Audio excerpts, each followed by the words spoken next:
need that sports encyclopedia. Where you at, Steve Kim? Got Trent in the cut. Coach JB. Yeah. Where you at, man? In the gym shooting, I'm Durant. You ain't shooting John Moran. Darnell is the Ball State legend. I'm the Warren Central High School legend. I'm proving with a reliable source, straight from the mouth of the horse.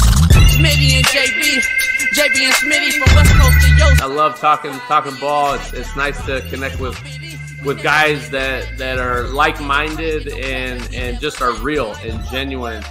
Better stay in your lane. Hop until You are fucking insane. Dude, what? You just will not give this guy his flowers. What is wrong with you? Oh, you must have thought I was a bitch.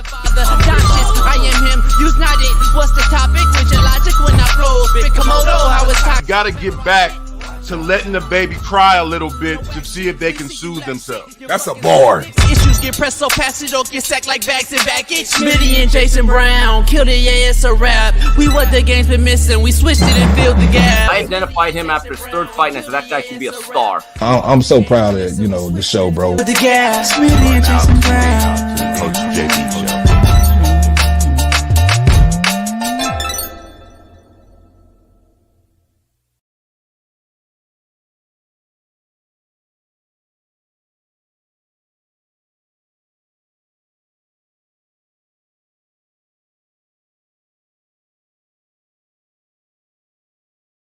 What up? It is Talk That Talk Tuesday, so talk and I will talk back right here on the Coach JB Show with Big Smitty. Pound that like. We got a loaded show today.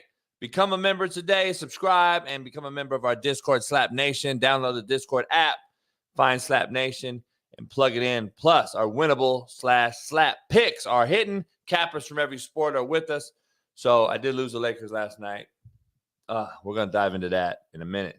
You can play weekly or monthly on winnable.com/slap-picks. We have a loaded show. Big Matt McChesney makes a special appearance on a Wednesday to talk Mormon MILF Hunter to Denver. We also got Steve Kim joining us to talk all things Ryan Garcia in boxing. Plus, Tank Johnson joins us. He has his own take on Devin Haney he wants to talk about. Plus, football NFL drafts talk as well. But we got a lot of things going on today. So pound that like, subscribe, become a member of the Coach JB Show with Big Smitty. To lead the show off today, I got to just get something off my chest. The adults in the room, and I mean in every room, should be truly ashamed of themselves, of ourselves. Kids are being lied to at an all-time high from elementary school to college. Let me explain. Yesterday, I walked into a Verizon store to get my new iPhone fucking 78, whatever it's called, right? And I wanted to, I walk in there and to transfer my service from T-Mobile to Verizon because my T-Mobile was garbage. So I meet this young kid who was super nice. I could tell he was super smart, but I also saw that the kid was fighting some demons, just a trait I've always had to see through people at first sight. That's what probably made me a very unique and good recruiter when I coached. So listen, this kid proceeds to tell me his story as we wait for my phones to transfer from one phone to the other, which is like a few hour process if you've ever done it, sometimes slower, sometimes longer. He proceeded to tell me he was attending a local Juco. And he said he was scared that he knew who I was, but he didn't want to say nothing. And I was like, man, you good. We're just chilling. It was just me, him, and a little girl and a female worker in the store. No customers, nothing. So I'm being myself, talking shit, fucking around with them, breaking the ice. He then tells me that he wants to transfer and all these plans.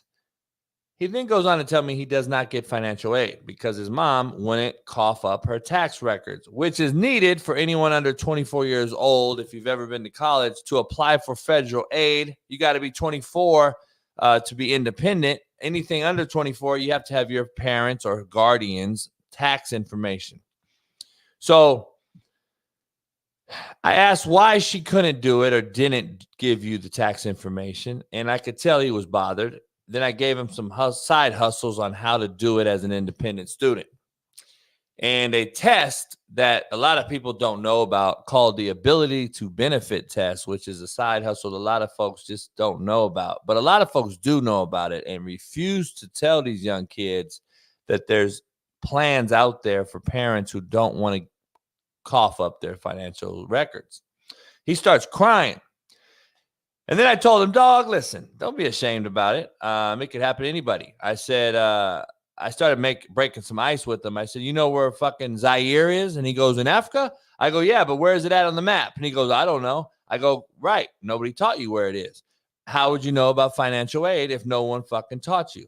So the kid's like kind of breaking down, man, in the store. And I'm like, fuck. I then asked him how long he's been attending Juco. This kid proceeds to tell me 3.5 years. 3.5 fucking years this kid's been going to a Juco. I said, what? So now I'm getting a little pissed because I see how these grown men take advantage of our kids all the fucking time. So I said, how many units you have? And he's like, I have like 60-something hours. I go, well, you know how many hours it requires to get an AA degree?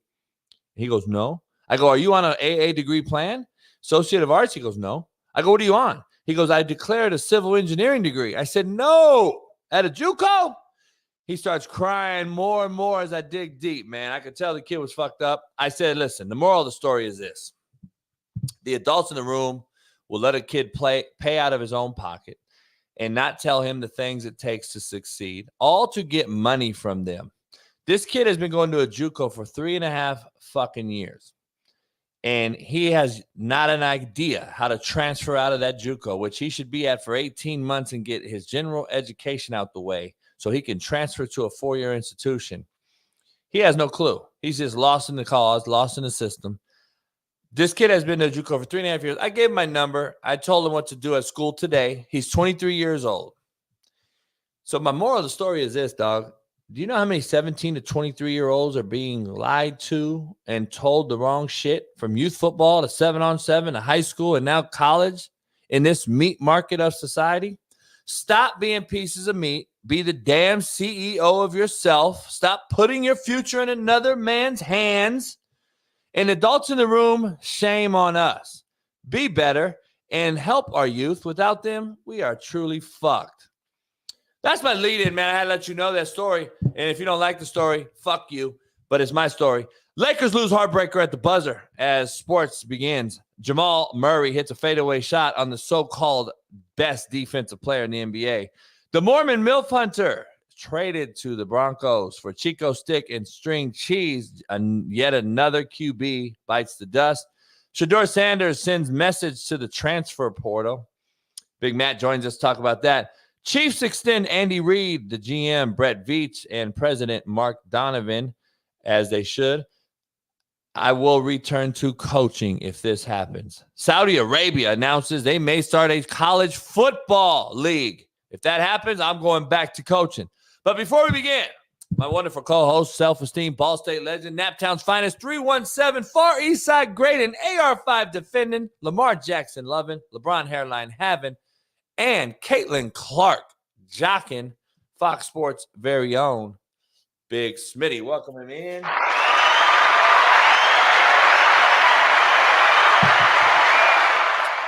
What's going on, y'all? What's going on, y'all? How you doing? How you doing on this beautiful Tuesday, man? I see you representing Compton. You see what I'm representing? Black and proud, black and proud. We both representing. I love it. I love it. I love it. What's going on, chat? Nurse Court, what's going on? Court. What up, what up, what up? JB, why they got Baby Grunt getting strapped up like this, man? I'm gonna send y'all a video to put on the show later. Oh, Baby Grunt. And I feel bad for Baby Grunt because he's a kid and he's it's his dad's fault that all these attention is on him, and he's not that good yet. I hope he does get that good. But they finally had him to get some real like competition. And I sent you a video, and it was kind of bad. He was getting locked up, man. Locked up like what? They were doing like a 7-on-7, and like this corner was like, the young brother was locking his ass up, talking shit. Like, yeah, it's crazy. I wouldn't show that shit, dog. I'm gonna send to you then so you can see then. I'm put like that. I don't because he a kid. I ain't trying to, you know what I mean? But I send to you, man. It's his daddy's fault though. That's what I'm saying. It's his daddy's fault. Yeah, we already know that. Anyway, man, how you doing? You good? Yeah, I'm good. Lakers lose a heartbreaker. I don't know if you heard my story, man. Yesterday I met this kid, starts crying at Verizon on me. I'm like, damn. I wish that shit was on camera to fucking see the real shit. But this kid, man, been at Juco 3.5 years. I'm like, son, as Alan made a comment in here, he's like, JB got me a graduated a year. That's what, like, these cats take advantage of these cats, dog. I said, how many units you taking? I go, have you ever enrolled in 12 units? And he goes, no, because I can't afford it. And I go, do you knew that going in? I go, I'm pretty impressed. He goes, well, yeah, I can't afford the dollars. So I've been like 8 units, 9 units for 3.5 years. Motherfucker got 62 units. He's been there 3.5 years taking part-time hours. I go, so what's your plan? He goes, civil engineer. I go, you declared a civil engineering degree at a Juco? See, what happens is, dog, these cats don't realize, you declare a major at a Juco, you're going to be there for fucking 3.5 years and pay big money because they're not a 4-year institution. They don't have a major of civil engineer. All they do is sit you there and take all these bullshit classes. I said, dog, get your general education, graduate with your AA degree, and then transfer. He wants to go to Cal Poly Pomona. I go, dog, it's a Cal State. I can get you grants. There's hustles. He had no financial aid. Mama wouldn't give him the taxes. I dealt with that forever. Alan don't know. Dog, you deal with these parents who are scared to give their taxes up because they don't know either. Right. Don't nobody know anything. Single mama. He got 4 brothers. All the same shit. I've been like, it was just, I was back coaching, right? I was like, oh shit, it's normal. Single mom, scared to give up her taxes. I go, what's your mama make? 30, 40 grand. I go, you also be getting financial aid, homie. Full-blown Pell Grant. And dog, it's just sad out here. Ignorance is life-threatening. A lot of these cats just don't get it. I said, man, you want me to talk to your mom? Let me talk to your mom. If not, here's another way. And you can be a fucking independent student. You're 23, about to be 24. I said, there's a thing called ability to benefit test. You can get that. What happens is if cats don't graduate from high school, legally to attend Juco, you only have to be 18 years old. So once you turn 18 years old, you do not have to graduate with a diploma from high school to attend a junior college. Yeah. So you can do what's called an ability to benefit test. And that test will get you not only into junior college, but it'll get you financial aid as an independent student. And so, like, most cats, by law, teachers and educators and administrators have to know this. Because I know as a coach, they won't tell these kids that shit. And these motherfuckers go in there and sit there for fucking 3.5 years, dog. I was actually pissed. I was like, this is what happened at other Jucos when I was coaching. That's why I got all their kids. See, I didn't have to hate on nobody. I just said, hey, do you have a benefitability test? I never heard of it. Really? Your coach never told you about it? No. You could say a little salt or whatever, but I ain't going to say no. Well, fuck, man. Fuck that coach then. Come over here. Nah. Right. It's just real simple. This is what it is. Oh, shit. I'm coming there. Yeah, no shit. Because I actually care. I'm pretty sure that's what TJ Houshmandzadeh did. I'm pretty sure that's what TJ Houshmandzadeh did back when he was the Juco, because he didn't graduate from high school either. TJ and Chad, I think. Yep. So that's it's crazy. I think I'm gonna ask TJ if he did that at Compton or at Cerritos though, because I know his girl was at Compton at the time, and I know he used to be up there all the time with us. But all I know is he didn't graduate from high school. He said that publicly multiple times, so he had to do something to get in, unless somebody just looked out. I don't know. Let's get to the quote of the day, brought to you by BetOnline. What up, man? The real Coach JB here for the Coach JB Show with Big Smitty. We got a proud new sponsor, of course, for the second part of the year, and that's BetOnline. Continue to be your number one source for all basketball wagering needs, including pro and college hoops throughout the year. March Madness is here. Join us every Monday and Friday with Jeff Nadu as we will pick them and up-to-minute odds, stats, and trends. You can follow your favorite team's path to the playoffs with in-game live betting, contests, and all the best player props. Experience the world's best wagering platform anytime from your desktop to your mobile device. Head on over to BetOnline today. Become part of the team, and remember to use promo code BELIEVE, BLEAV, for 50% off plus welcome bonus on your first deposit. BetOnline, where the game starts. Peace. Got me a new phone, Smitty. New phone. It actually worked. Other phone, dog, was slow. I don't know. I changed services. I just got rid of T-Mobile. Fuck, got straight into Verizon. I never had Verizon. I had Verizon when I was young. And then I owed a bill and then let it, BPS. Yeah. I let that shit go. Owed it forever. 7 years past. It was like 25 years ago. I was like, I got to be clear by now. So I don't know. Let's dive into the quote of the day real quick. No one is hated, or no one is more hated than who speaks the truth. No one is more hated than he who speaks the truth. That is just a fact. People do not like that shit at all. Smitty's still deciding and figuring out what hate is versus the truth on this show. Contrary to belief, brought to you by PrizePicks. Smitty, sugar-coated versions of the truth are lies.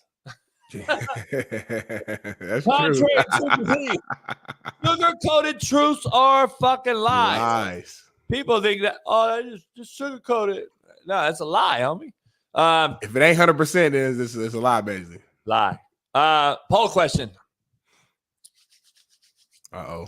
Do you like the trade for the Mormon MILF Hunter if you are a Denver Broncos fan? It does nothing for me if I'm a Denver Broncos fan. I don't understand it. I mean, I guess the only thing is maybe you're thinking there's still a little bit of hope there and that he could do something down the road if he gets Sean Payton's hands on him, because he's supposed to be this, this great offensive mind and quarterback guru type of guy. And we do know Zach Wilson has some arm talent. So maybe he feels like, hey, I get him just to here and maybe something can happen. But I just pray that he's not the answer in Denver, because Lord have mercy, it's going to be an even worse season next year. They don't have it. They got him and who's it, Trevor Siemian? Are those the two options in Denver as of today? Stidham, yeah. Stidham, I'm sorry. Jared Stidham or whatever. So those are the two options as of today. So I'm assuming this is just a depth move, and they're going to go pick their future quarterback in the draft. But that's it. If I'm a Denver Broncos fan, I'm not excited or anything at all. I'm excited. Why? I'm actually excited to see him in a new area. Like his first year as a rookie, he was not bad on a bad team. He actually played well. He showed he's talented. We know he's talented. I'm telling you, dog, I don't like Nathaniel Hackett with any quarterback. I'm just telling you. Unless you're a seasoned veteran guy like Aaron Rodgers, who basically doesn't need an OC like Hackett, who had a head coach who really was the OC in Green Bay. And then he comes to New York, and you see the difference. You actually saw the struggles that New York had without having an offensive-minded head coach play caller like Green Bay had. They have a defensive coach in Saleh, and then you hire Hackett to run the O. So the head coach in Saleh is actually thinking, I'm going to fucking GM this thing and be the CEO. I'm going to manage the team. I'm just going to look over offense and defense, which is a head coach's dream. We want to do that. But in theory, head coach is usually either the play caller on one side of the ball or the other. When you don't have that offensive guy as the head coach with a big-time Hall of Fame QB like Aaron Rodgers, you can see when he goes down, that shit cookie crumbled. And that's what I believe happened with the Mormon MILF Hunter, because the year before, when he had an actual decent coordinator on a team that wasn't nearly as good as this last Aaron Rodgers team that they stacked up in the offseason, you could see it. He had promise. I'm curious to see him with Sean Payton. If he ends up being a player, not the guy and the backup, whatever, but Hackett is just not a very good coordinator. And Sean Payton called him out. And we saw it, what he did in Denver and what we saw in New York. Maybe Nathaniel Hackett is the common denominator. I'm trying to figure out what they do at number 12, though. In the draft. That's all I care about. Because at the end of the day, okay, you're right. Everything you just said was right. Zach Wilson was not in the best position to succeed. And I do think he'll have the opportunity, and more than likely he will improve. He did show signs. Even last season, he showed a few signs that he could do something. But at the end of the day, he's not going there to start. I would assume so. There's no way that they got Zach to go there to be like their guy. So I don't really care about backups. I care about who the starters are going to be, and I think their starter is going to be whoever they draft, in my opinion. Maybe it's not day one, but maybe it's after week 4 or whatever to give a little bit of experience under his belt, let him sit back and watch a little bit. But whoever they decide to draft will be the future of the Denver Broncos, at least the short term future. So that's who I'm excited to see as well. I don't know at 12 because 11, if Minnesota stays, that's another quarterback gone, which would probably be the 4th quarterback gone. Who's there? Sam Hartman? That's your guy, Sam Hartman. There's rumors about. I know we're maybe not that high, but Bo Nix. Some people are saying that Sean Payton likes Bo Nix. They can do something with him. Guys come in and start. I'm starting Mormon Milfhunter over any of those guys. I don't know if Penix is going to be. I don't know. Penix might be available. I think it's a good pickup. Yeah, I doubt it. I'm taking Mormon Milfhunter over any of those guys next year to start. Like a guy that has 2 years under his belt in the league, it's priceless. They're irreplaceable. Like we're starting rookies and throwing them in the fire that haven't really even. Like I'd rather see the Mormon Milfhunter start in Denver with a guy like Sean Payton. This ain't a guy like Nathaniel Hackett taking a rookie guy. This is Sean Payton. He'll develop a rookie as he's coaching up the Mormon Milfhunter. I could see that happening. I'm wondering, I'm going to ask Matt. He's going to come on and make a special appearance to talk about this fucking Denver Nuggets dagger in our throat last night. And this move with the Mormon Milfhunter. Do they even take a guy at 12 and then get someone to help their team and then get a guy later? Because there's still going to be other guys, but I don't know what quarterback you're going to get later. You got to get a QB at that pick. When's their other pick, Bailey? Do they have 12 and what? Do they have another first round pick? Or no? I don't know. I'm not sure. We have to look it up and see. All I'm saying is, like, I know Sean Payton's a hell of a coach. Tackle available at 12? There could be a fucking you gotta get a quarterback.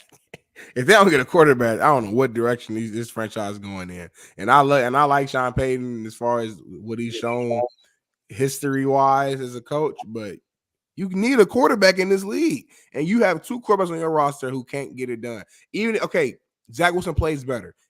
I'm sure he will. It's not hard to do. His career, he went 9 touchdowns, 11 picks, 6 touchdowns, 7 picks, and last year 8 touchdowns and 7 picks. Like, I'm sure he will be better. Maybe he probably throw 15 touchdowns to only 8 picks. That's better, but that's not getting the job done. Because we hype up Lamar Jackson got the MVP. He had the worst fucking stats of any MVP of all time. So stats are not telling to me. Yeah, but I watched the game too, JB. I watched the Jets play, and Zach Wilson did not play well last year. He had a couple moments, but overall did not play well last year. Come on, man. The Ravens and the Jets? Come on. Come on. I didn't bring up Lamar Jackson. I don't know why we're even bringing his name up. I didn't even brought that up. I'm saying Zach didn't play well. You don't ever know. We're looking at him on a horrible team. The Jets are actually a good team roster-wise. We were excited as hell when Aaron Rodgers was there game 1, thinking that you picked them to go to the fucking Super Bowl. So don't Aaron Rodgers. Yes, but it takes more than one player to win a Super Bowl, JB. So you said that because of the people around him. So don't use the same thing and then flip it and say, "Oh, you don't have a roster." Make it make sense. Either they do it or no. What I'm saying is, you're talking about strictly stats. This is not we can't just live on die on stats. Of course not, but I watched the game too, and you did too, JB. The year before, Daniel Jones had average stats and was comeback player of the year. Stats are over. They don't really tell the truth of the eye in the sky. They don't tell the full story. Much more. They don't tell the full story, but the eye in the sky with Zach Wilson also tells you that the motherfucker was shitty. So eye in the sky, stats, fucking, I don't care what you look at, fantasy football, betting, whatever your source is for Zach Wilson so far, you look at that source, it's going to tell you the same answer, same response. So far, he's been shitty. Year 1 he's under been Urban shitty. Meyer. Trevor Lawrence was horrible under Urban Meyer year 1. Horrible. Takes a huge jump. He got a real coach. He got a real roster.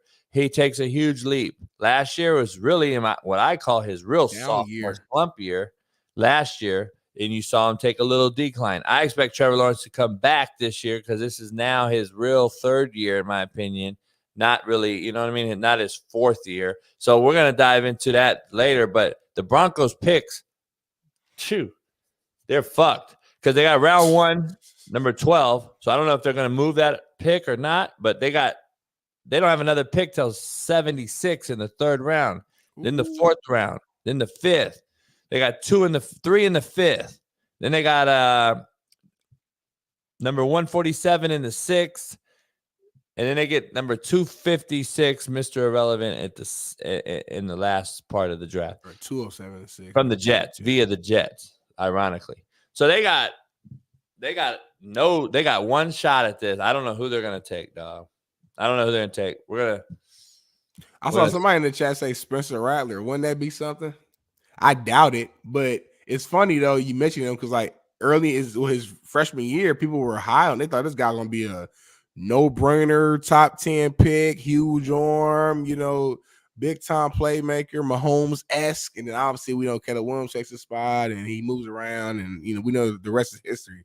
But I wouldn't be surprised if Sean Payton he does something that shocks us because he again, coaches have egos as they should, and they might feel like, hey, I can take this quarterback and make him legendary. That might be the feeling behind it. He has all the tools. The part is you got to have the tools, Smitty, to at least have an opportunity. He has all the tools. Yep. So, and I've seen what Shaun has done with certain guys. Like you've seen an increase in improvement in every single aspect of every single quarterback he's ever taken over. Mm-hmm. Go look at Drew Brees from San Diego to New Orleans. Yeah.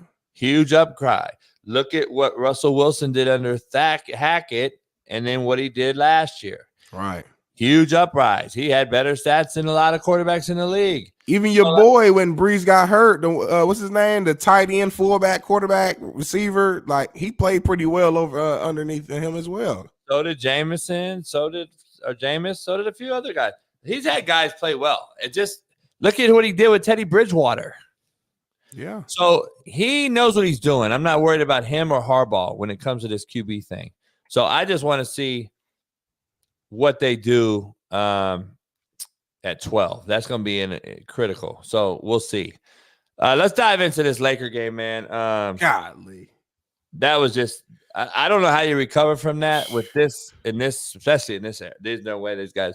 I picked D'Lo to be my captain yesterday because I had a feeling he was going to come back, and he did in a major way. He came back, caught fire. I'm glad for him. I'm happy for him because I talked to that kid quite a bit. He's a good dude. We actually have a relationship. I'm getting him on the show after the season.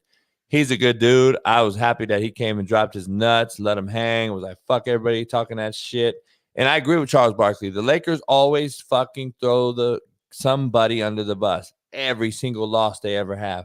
Right. And it's been that way for a long time as a franchise. So I don't know. I agree with Charles Barkley. They threw D'Lo under the bus game 1, and last night he comes and balls out, and I'm like, okay, who the Lakers gonna throw under the bus today? Referees, huh? The refs. I mean, it's always something. AD came out yesterday. I think he was like, if I'm not in the conversation for Defensive Player of the Year, it's crazy. I'm the best defensive player ever and all this. Not ever, but this year. And then he gets cooked by Murray. And listen, it's a big or a little. I get it. Yeah. But it wasn't even like just I was just tripping off. You got the size and the length. Why would you allow the shot and not the drive? Like, why wouldn't you play up in him's ass a little bit more as a long cat? You're a long cat. He has to shoot over you. Why'd you give him so much fucking space? You got help. I don't understand. You got help for the drive. Why would you let this cat? By the way, if you're watching the game as a defensive player, this motherfucker just hit 3 shots in a row after having a basically dismal game. Murray had a horrible game for his standard. But he got hot. He hit the last 3, and I'm like, he's in a rhythm, homie. Don't let Murray shoot the ball.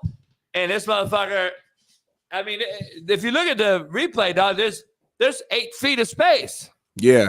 And I'm just like, on a hot shooter, on a guy just hit 3 in a row. So I'm like, I mean, hindsight is 2020 though, because you make a good point, but at the same time, this guy gets all close up on Murray. Murray will easily get past him to still pull up, not get past him to drive necessarily. You can get past him and still now you're even more open. He got help, Smitty. He got help. I don't know about no drive, getting by him and driving. Not in the last second. That's not what I said. I said he could get past. I said if someone guards you close, you can get past somebody and still to pull up. You don't have to get but down to necessarily drive to the paint. You can get past them to get even we're clear shot. We're not talking about AD guarding Murray in the second quarter, dog. This is a second left. I get it. There's no time for him to do all that and drive. I mean, that's what he did. He went out there, fucking dribble, got busy, step back. Like it wasn't one. Like he got time to do what he did. And listen, sometimes it's just a great shot. I'm not blaming AD for that. That's a big time fucking play in a big moment by a big time player, man. And that's one of the one of the biggest shots I've seen in a long time to make it at the buzzer after being down 22 points after having a bad game. I don't know if you saw the post game presser. He was kind of like a little emotional. He didn't cry. He just because what you said, he had a bad game, but his teammates kept telling him to shoot. So he kept going, and for him to make the last 3 shots to tie the game up and then to win the game. I mean, it just is what it is, bro. The Nuggets are just better than the Lakers. They're just better than the Lakers. I got to take though that I want to be clear about. Go ahead and say it. You're up 20. Yeah, 22. With y'all generation's GOAT. Fuck's going on, dog? Why you lose? How do you fucking lose with y'all generational GOAT, Brian Case? Where's your GOAT at? Where is your great legendary finisher, the GOAT, LeBron James? Where is he at up 20? I want to know where in the fuck LeBron James is when you're up 20. And I'm not going to bash LeBron James. I thought he played well, actually. I thought he played really well. He had 2 big dagger threes that put him up 8 in the fourth. That the game, again, if you're LeBron, though, should have been the guy to close it out. Again, I didn't see no fucking like, get your motherfucking ass. Leadership parts of it to me is like, I'm like, where are you at, homie, with these young kids? You got a bunch of young cats on your roster that just, they're not, dog. If D'Lo don't get hot, that team is really garbage. I'm going to be honest with you. You take LeBron and AD's high pick and pops away, which is unbelievable. The best probably 1-2 pick and roll besides Joker and Murray. Those two in the game right there are the 2 best pick and pop teams in basketball if they're hot. AD's been phenomenal. I said all along, nobody can stop AD if he plays. I don't care. Joker, nobody. Embiid, Giannis. AD's the best, the most skilled big man in basketball. I still believe AD is if he plays. And he's playing out of his mind. Like offensively, I think he's doing, he's shooting the ball mid-range, free throw extended. He's hitting his shots. He's getting rebounds. I like how AD's playing right now.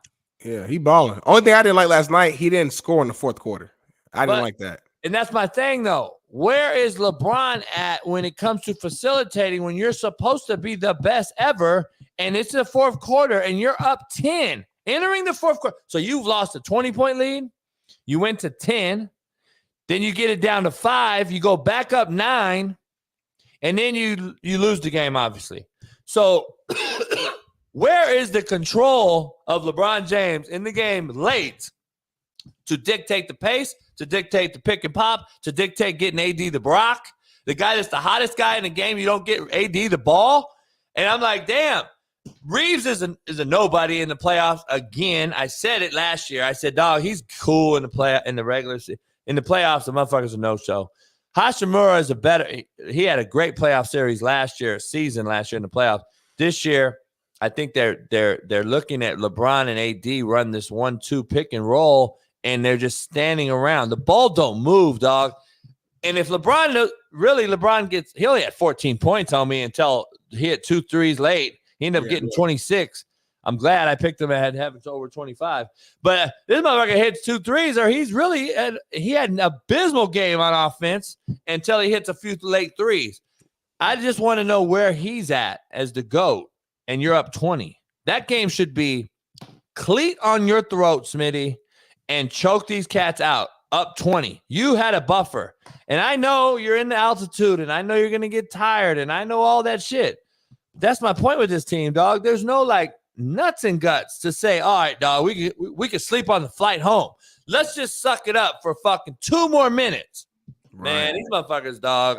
I saw cats just walking after a fast break. They're up in the game 5 with 4 or 5 minutes left, and motherfuckers is like game 2 walking, and I'm just like, damn, dog, no fight to win a playoff game on the road. I thought that was critical. I picked them to win yesterday more than game one. I told you guys, I said, they're going to win game 2. And then they came out like they did. I was like, oh, yeah, this is that Laker team that'll win this game. And then they were there. I don't know if they can come back from that. I don't think you can come back. You don't have the roster. I don't think you have the roster. And be honest, if you really look at intangibles as a former coach, I don't care what sport, I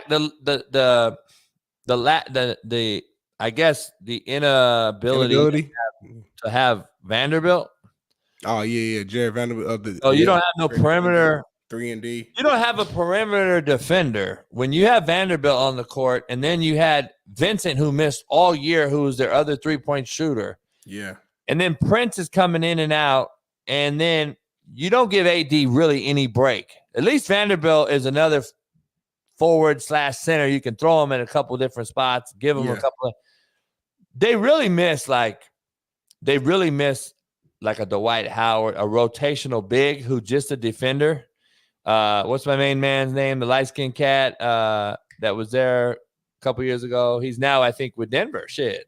JaVale McGee. JaVale McGee. You miss a JaVale McGee. You miss a Boogie Cousins. You miss a body type that used to be able to fucking bang Joker.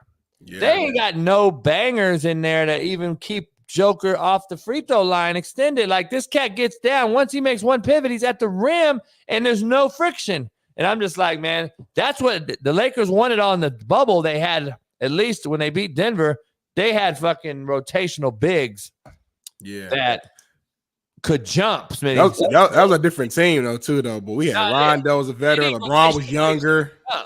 Yeah. They don't got no rotational bigs who can jump. They got the young kid. What's his name? Woods or Christian he Wood. hurt too. He hurt too. Christian Wood is hurt. What's the other one? The young kid.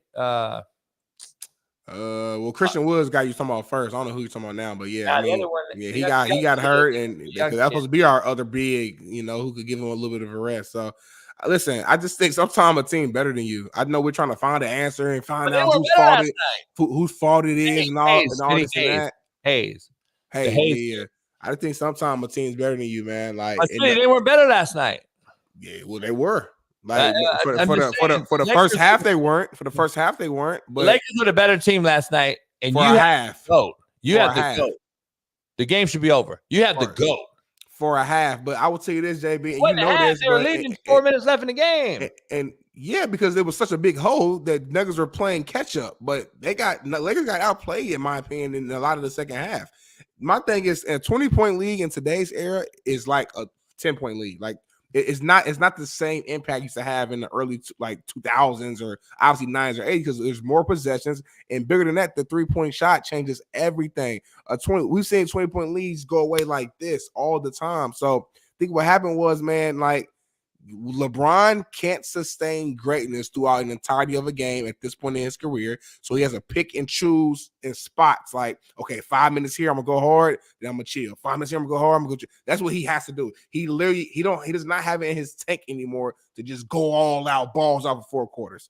AD did everything, I think right until the 4th quarter. He should have been more aggressive. I think he shot on like 3-4 times, if I'm not mistaken. I have to look at the stat sheet, but he wasn't aggressive in the 4th quarter. You could argue give him the ball more, sure, but at the same time, like, you're the leader of the team too.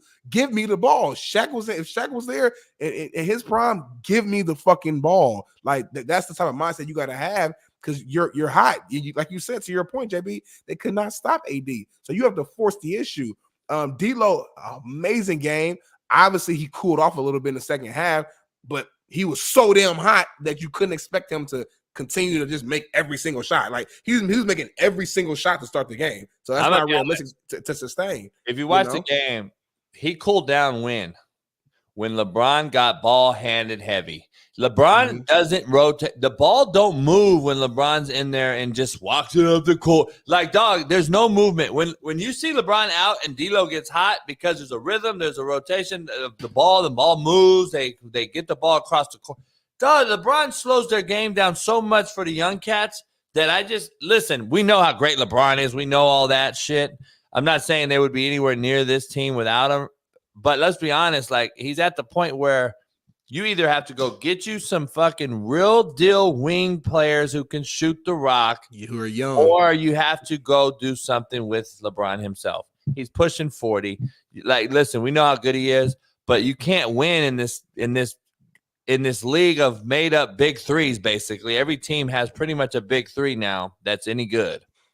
Phoenix, Dallas. Would you say the Nuggets have a big three? I wouldn't. Yeah, Porter's a 3. He ain't a big three. That ain't a big three. Like, well, you know what I'm saying? Like, that ain't. But you got Porter, Gordon, and you got guys off the bench. They're KCP. They're just deep. They're just deep. Yeah. I agree. I would say it's a big 3, but Porter's been fucking averaging 25 points a game. I mean, that's as good as most big threes. Listen, I don't know. They got to do something though. This team's just not. They just can't. They can't go very long. Like, you're not gonna be able to get past. Even if, let's say, they were to win, like a shocker, they'd be cooked for whoever's next. And it doesn't really get. Even though you might say Denver's the hardest obstacle for the Lakers, it doesn't really gonna get easier if they were to win this series. Well, they're not, JB, unless there's some type of knock on wood, some type of bad injury, which I pray that doesn't happen. That's the only way I think they could even possibly have a chance. And I just think it's a wrap. They might get one in LA because you gotta think Lakers have now lost, I think, 10 times in a row to the Nuggets. So I mean, just on that, like just averages, you would just assume Lakers would get one win at some point. Like, you assume Nuggets would just let their foot off the gas a little bit and they'll get one. Dog. There's no way I can coach that team today. I'd be fucking choke slamming somebody. You motherfuckers have no fucking nuts and guts. You had that game won in Denver and you couldn't suck it up for 1 minute just to fucking get on the plane ride home as a winner. 1-1 tie. If that series is 1-1 coming to LA, I actually was going to bet that they'd go up 3-1. I thought the Lakers would actually go up 3-1. That's how good I felt. And that's why I was like, because it's not the same as last year. If you look at the game, Smitty, these games are not, last year they were controlled, even though if we look at the scores, Denver still barely beat the Lakers last year in 4. Four good games. Close. Yeah. This game's completely, this series, like you never thought the Lakers could win last year, though. This year, I'm looking like, oh, these motherfuckers can win the games. Like, these cats can win this year. The problem, JB, though, you're right. It's not the same Nuggets as last year. It's also not the same Lakers as last year. And that's the problem. The Lakers are worse, too. So that's what it is. Like, last year Lakers and this year's Nuggets, I'm with you. But both teams, to me, took a little bit of a step down. And to me, the Nuggets can kind of afford to do it because they're so great. Lakers can't afford to do that because they already was, surprising the world last year. To take a step down now, it just ain't good. You got to think, every year they're going to take a step down unless they make some major moves. Why? Because their leader, LeBron, every year he's getting older. Every year, even though he's still really good, you still see a slight decline every single year, as you would expect. So I agree with you. After we lose this series, Jeannie Buss, that organization, Rob Pelinka needs to really figure out what do they want to do. Do they want to make LeBron happy and keep bringing in these old vets because we know LeBron wants to play with old cats around him as role players? Or do we want to look at the betterment of the franchise and go young? I think we need to go young. We need to get a lot more shooters around here who can really knock them down with confidence and figure it. I'm not saying trade LeBron per se. I'm just saying you need to put all options on the table. Maybe it's trade AD and get 3 pieces for him in the pick. Maybe it is move LeBron and send around AD. I don't know the answer yet. I'm not a GM, but you can't go into the next season with the same type of foundational team and expect different results. That's the finest insanity, JB. Yeah, I would trade a motherfucker. Let's dive into this this college Saudi Arabia thing. I don't know if you heard about this. I did not hear about this at all. Saudi Arabia is working to introduce its own college football league, dog. They're trying to take over sports, dog. Soccer, football. If they get into football, though, let me just throw this out there, though. If this were to happen, let's say they start a college league. Doesn't mean it's going to be there, obviously. It's going to be here. They'll start a college league, and the money will be unbelievable. But I got a real question to you, Smitty. If they were to start this league, and we know the money's unbelievable, the NIL deal, college football, as we know, it might be fucking over. But they'll throw $100 million at a motherfucking 5-star kid and shit out of high school. This thing will be over. It'll be like the live golf. I'm getting back into coaching then. But let me ask you though, do you think cats are going to be able to transfer like they do now? Shit. Hell no, but they ain't gonna want to transfer. They're gonna have 100 mil. No. They have 50 mil. They ain't gonna want to transfer. No. But they couldn't. I know they couldn't. In their league, though, they could transfer to another school and get 50 mil. But they're not doing it. That's not Saudi's rules. Don't put our rules on Saudi. They're not taking our bullshit. You're missing rules. the big picture, Smitty. I know what you're saying. If they transfer, they're gonna get fucking. I know what you're saying. I know the joke. I'm not missing it. I'm just saying they're not even gonna want to. They're gonna get whacked. That's what you're saying. Yeah, that's what you're saying. They'll get beheaded around that motherfucker. Motherfucker, that 5-star quarterback transfer from USC to motherfucker found his head in the alley. They ain't transfer. There's no way that this league start. If they really do start a new league like this, I'm curious if you know damn well the people that are going to fight it are going to be tremendous. It's going to be a hell of a fight from the NCAA level, from everybody's level, because they know the money there is just dog. I'm telling you, Smitty, like there is no amount of money. Like I'm telling you, it's a different. There's unlimited. It's just unlimited. It's unlimited. There's no money issues over there. Like, yeah, I just don't know if majority. I mean, money talks. So some people will for sure do it. I just don't know, like, will a lot of these college kids want to go out there though to play? It ain't gonna be there though. It still be here. They own it basically. They're talking about starting a soccer league here. They're talking about starting fucking a pro football league here. They're talking about they got endless amounts of money. Like they would do it here. I'm sure they would go there because they all like to live, goes there twice a year. I'm sure there'd be some game over there. For sure. It ain't gonna be there now. That's what I was thinking because live, they go everywhere. They here sometime, but they go everywhere. So that's why I was like, here's the reason why though. They go everywhere only because the PGA has provisions on most of the courses. Oh. So they have to either go to a Trump course, which Trump is backing to live, obviously. So when you go to a Trump course in the country, Trump has a lot of courses that he owns that are big time. So Trump owns these golf courses. You have to go to a Trump course or a course that's not provisioned or owned by the PGA. So that's why they have to go abroad. If this starts a football league, the NFL is going to be the only bad. But hell yeah, NFL is banned. They're not allowing that shit. And then college football, they're going to do the same shit. You ain't playing on our fields. So that's not. I don't think it's going to happen. Yeah. I don't even want it to happen. I ain't going to lie to you. I don't want college football to be 100% right. Fields, though. I know they got the money. I'm just saying, like, I wouldn't want it to happen. NFL too. I wouldn't want it to happen. I hear you. Well, we don't know. I don't want somebody else owning all of our shit. Honestly, I don't even feel comfortable with that. I don't know what that means. I don't want Saudi Arabians running the fucking football, basketball. I don't know what that means. That's not good for us. It's not like that though. I think you hear Saudi and you think they just come over here. That's not how it works. They are the ones that are backing it. They actually have Greg Norman runs the live, dog. A PGA great legendary cat, Aussie, but he's been in America forever. The Americans run the live. They just have the money. They have all the backing. They're putting the support out.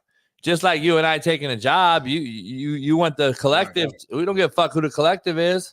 Yeah, I'm running the shit. So it's not going to be just a bunch of Hamases over here. Fucking come on, run, drop back, throw the ball. Like, nah, homie, come on. Like whatever the fuck they do, you know what I'm saying? Nah, that ain't what they gonna do. You gonna get banned from YouTube. You gonna get banned from TikTok. This motherfucker don't never want to get. Listen, JB don't want him to get no sponsor. He don't. I'm over here emailing motherfuckers. He's forwarding me emails. I'm emailing people. I'm trying to get this money. JB don't want to get the money. Like he don't want it. I'll give you. He don't want it. You get the other email? Yeah, JB ain't never. I ain't never a motherfucker who just don't want the money. I'm cool with the Saudis though. I got backing with Saudis. No, you don't. Get a meal right now. Then get a meal from today. You got the backing. Don't worry about all that. Get a meal from today. So you got the backing. Look act like I did a call to Prince and shit. Like, hey, dog, I gotta prove something. Can you send me a meal real quick? Venmo?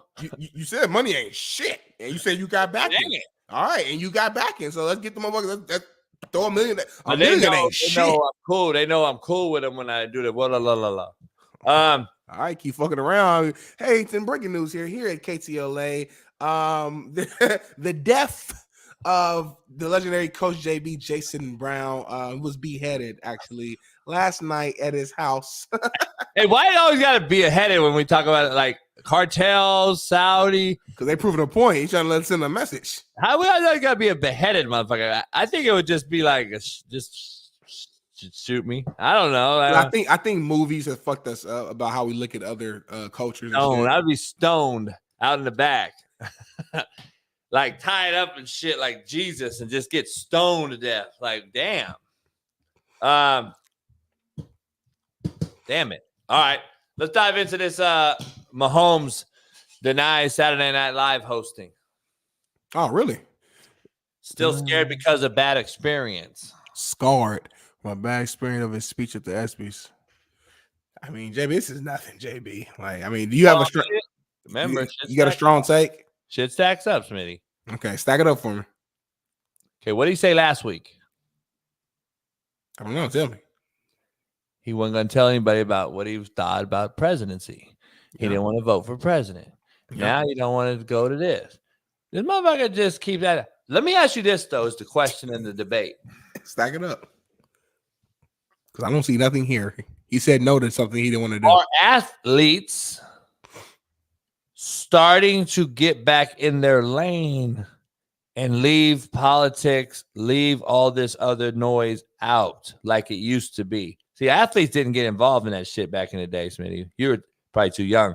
They didn't get involved. Muhammad Ali, Bill Russell, Kareem Abdul-Jabbar. Yeah, but those are two outliers. That was when the wars were happening and drafts were going on. And they were like, nah, we're going to not go. That's like, those two outliers right there are kind of, what do you call it? Putting their foot in the sand and left a mark forever. We had to have that done, in my opinion. And those two guys at the time, Jim Brown also. Jim Brown, he always talked. He was with them though. They were all together. Yeah, for sure. But most cats stayed in their lane. And then you got to the Aaron Rodgers and the Kyrie Irvings, and everybody got boisterous and LeBron. Back in the day, though, cats didn't even want no part of that shit. Cats just wanted to play, leave us alone, get out this political business. Nowadays, everyone wants to be in the political face as a athlete, basketball, football, baseball, whatever it is. I think they're starting to be like, man, fuck this noise, because it's getting so crazy out here in politics, Smitty, in the world. I think cats are like, fuck this. I'm not tripping on Mahomes saying fuck. I don't want to let you know. What if he's like a Trumper? Yeah, but no matter what he is. He came out as a Trumper. You imagine with the Swifty, the whole thing that Swifty was Biden, and now Swifty's now going another way. Yeah. So we don't know. We don't know who they voted for. I don't care. I don't care. You and I don't, but look at the cancel culture world we live in. We just talked about it last week. These motherfuckers are scared to say anything because you can't have an opinion no more. Yeah, you can't. You can't. So you'll never know. You'll never know what I would do the exact same thing if I was in his position. I'd be like, nah, I don't know. I'm not talking about that. I would do the exact same thing he's doing because there's no win for it. No matter what direction I choose, it's gonna bring hate. It's gonna bring attention to my team that I don't need. It's gonna bring unwarranted questions that I don't want all throughout the offseason. I want to talk about football, so I'm not doing it. That's it. He trying to get a three-peat right now. Only thing he worried about is Brady. He's chasing Brady. He don't care about nothing else. So, hey, shout out to Mahomes, man. Like, he's focused on what he's focused on right now. For those people who want to talk about politics, cool. The good thing about America is that we live in a free country, quote unquote free. So we can talk about what we want to talk about. Now, there's repercussions to what you talk about, but you can do that if you want to. But I ain't about to. Anybody in here in the chat will be fucking just a hater or just looking for something to be mad at if you're mad at Mahomes for not speaking about who he's voting for in politics. Come on, y'all. That's stupid. I'm watching some disturbing shit right now. It's pretty funny though. Might be perfect time to do a quick video Big Matt McChesney joins us in 4 minutes. I'm gonna give me my second day of fasting, everybody. Clap it up. My second day of fasting, and I feel all right.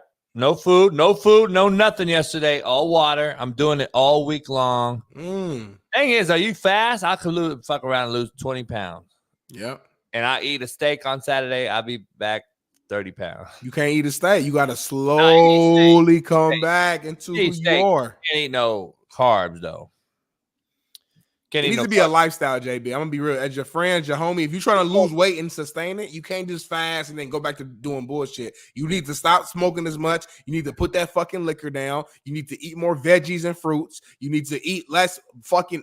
Every time you cook, it's 4 meats. It's brisket. It's steak. It's pork chops. It's fucking chicken. It's fish. And then you might have some barbecue baked bean with a little bit of veggies in it. Like, nah, bro. You know what the fuck to do. You are a coach. You're a fucking premier athlete. You played pro. Stop acting out like you don't know what the fuck to do. If you want to lose weight, you know what to do. You've had players who've had to lose weight under your eye, under your watch. You've had players who had to gain weight. Stop acting like you new to this shit and act like you true to this shit. Lose the weight, sustain the weight. Fasting it will be a good start, but you must sustain it. Come on, man. Your health is important. You're starting to piss me off.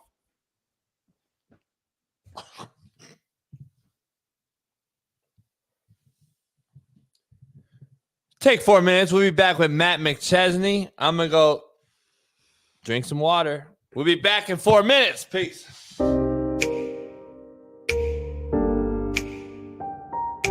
Hey, huh? Yo, look bitch. at this fucking slapdick. God damn it.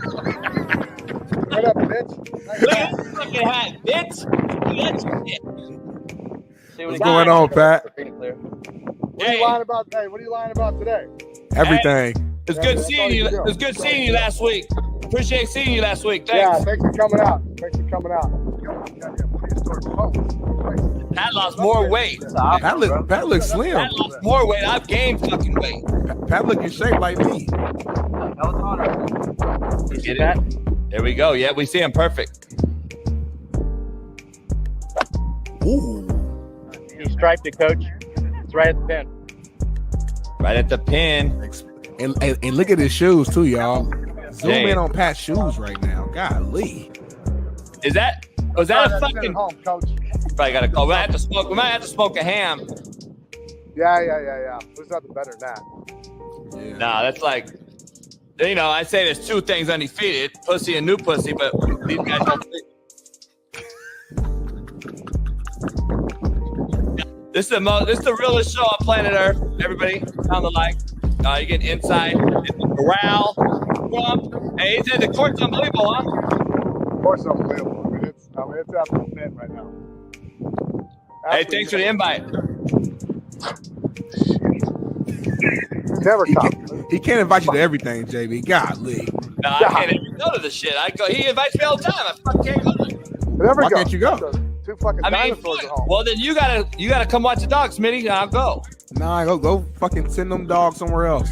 Or Smitty, you just come. He'll fuck his ass and stay home. Yeah, that's how we're gonna start doing things, right? Yeah, there we go, Pat. Yeah, I like that. Hey, you just started second hole? Yeah, goddamn, it's gonna take a month to play. Well, who's the pro? Or who's the amateur guy? Is there any celebrities and shit? No, CC's about to. He's playing ahead of me, and Wayne's playing with Dustin. I don't know who the hell Gretzky? Yeah, I don't know who else they got out here. I didn't see. The tee time's all day, so I don't have any idea. Is Anthony Kim out there? Oh yeah. That's he coming along better? Yeah, he's doing good. I talked to him for a while. He, goddamn, the guy's been out of the game for 12 years. He shows up with this goddamn rental set or something. I'm like, bro, you got the time. This ain't the same game and equipment than when you left. So he's starting to work. I told him the first 2 weeks, I said, bro, you got to get your feet wet. You've been out of this thing forever. So I've been talking to him, giving him some advice and all that kind of shit. Just told him, hey man, people behind you, and just take it slow and get your feet wet again and get going. And he's coming. He's trying hard. He's doing good. So everyone's pulling for him. Nah, that's sweet. He's doing good. Glad to hear that. I know I know he looked up to you. He's been looking up to you for a while. I'm basically the only guy that knows him. know, because Yeah. he left in 12. He left the Houston Open in 2012. I mean, shit, no one out here. I mean, there's kids that were 5 when he left. You know, didn't even know. I mean, you know, he never seen. I told him, I said, bro, you never seen kids like what is now. I mean, you got hundreds of kids that are 19 to 24. They're just superstars. You know, back in the day, we saw the Cat and Phil and Furyk and Ernie and Retief and Couples and all these guys, but they were all right. You know, all 38 to 40, right? So he never seen anybody like him. He was a superstar back in the day, but now these kids are so young. They hit it 40 yards by everybody. It's just a whole different player. And I said, look, not just you need to get wrapped up in that, but you know, you're gonna have to get your game going because these kids are ready every day. Every day, they work their ass off. They play hard. They hit it a mile. They're just so competitive. They're not afraid of anything either. So, you know, but he's getting it. It's good. He's getting it. It's good. I think he'll be fine. He's got, you know, a couple years to play and then kind of see what happens. But he'll get there. Pat, do you feel like the overall play is a lot better now than it was, like, you know, I guess even 10 plus years ago? Yeah, I mean, you know, even the kids, you know, like Speed and JT, and you know, you got, I mean, Brooks is still young, and Patrick Reed, and you know, there's so many young, good players now. It's unbelievable. Even out here, you know, we get this Caleb Surratt, and, you know, Chikara, and you know, Wolf, and I mean, kids just hit it a mile. We got so many young kids that are so good now. It's incredible. The game, but they, you know, I don't know. It's just it's a whole different. You know, back in the day, the strategy of the game was to hit it and play and hit it on the green and, you know, try to make putts. Now these kids hit it a mile. They just hit it over all the shit. They hit as far as they can, hard as they can, and they just shorten the courses. And it's all speed. It's just different. I mean, technology has helped a little bit too, but the kids just are more athletic than they were back in the day. I mean, you're finding, you know, back in the day, everyone was my size. They're 5'10", 5'8", you know, not very big. And now you got all these kids that are 6'3", 6'4", monsters that don't realize that they can make a ton of money not playing football or baseball, and you know, it's just a whole different generation of player.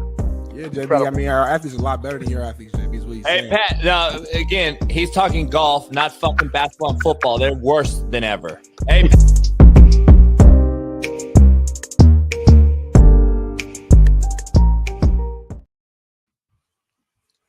What up, what up, what up? We are back in the building. Getting my shit lined up here. We got special guests coming in on an off day, on a Tuesday. Big Mac McChesney's going to join us, talk about in your face, 2-0, bitch. Let's go, Nugs, baby. How you guys feeling today? What happened? Were you up by 20? And then they said in the middle of the broadcast, the Lakers have only blown a 20-point lead once? Twice. All right, twice. And Jamal Murray couldn't hit a shot, and then he went out there and put it right in fucking AD's grill, right in his face. And he had to sit there, watch him celebrate on top of him. Now you get down 2-0. That's 10 in a motherfucking row. King James can throw his best game at you. Don't mean shit. The Nuggets can play terrible. Don't mean shit. God, it feels good to be the champ. Take that shit. Take that L on the fucking way out. Who's your daddy? Who's your daddy? God, what a day it is to be a Nugget fan. I love it. I love that you two are so fucking angry. So Colorado lost 2 more transfers in the portal. Jamie said, I'm gonna find something to get you back, motherfucker. It's motherfuckers, man. I lost a lot of money last night, Matt. Yeah, well, I was 1 fucking point away from hitting my parlay, but I don't even care.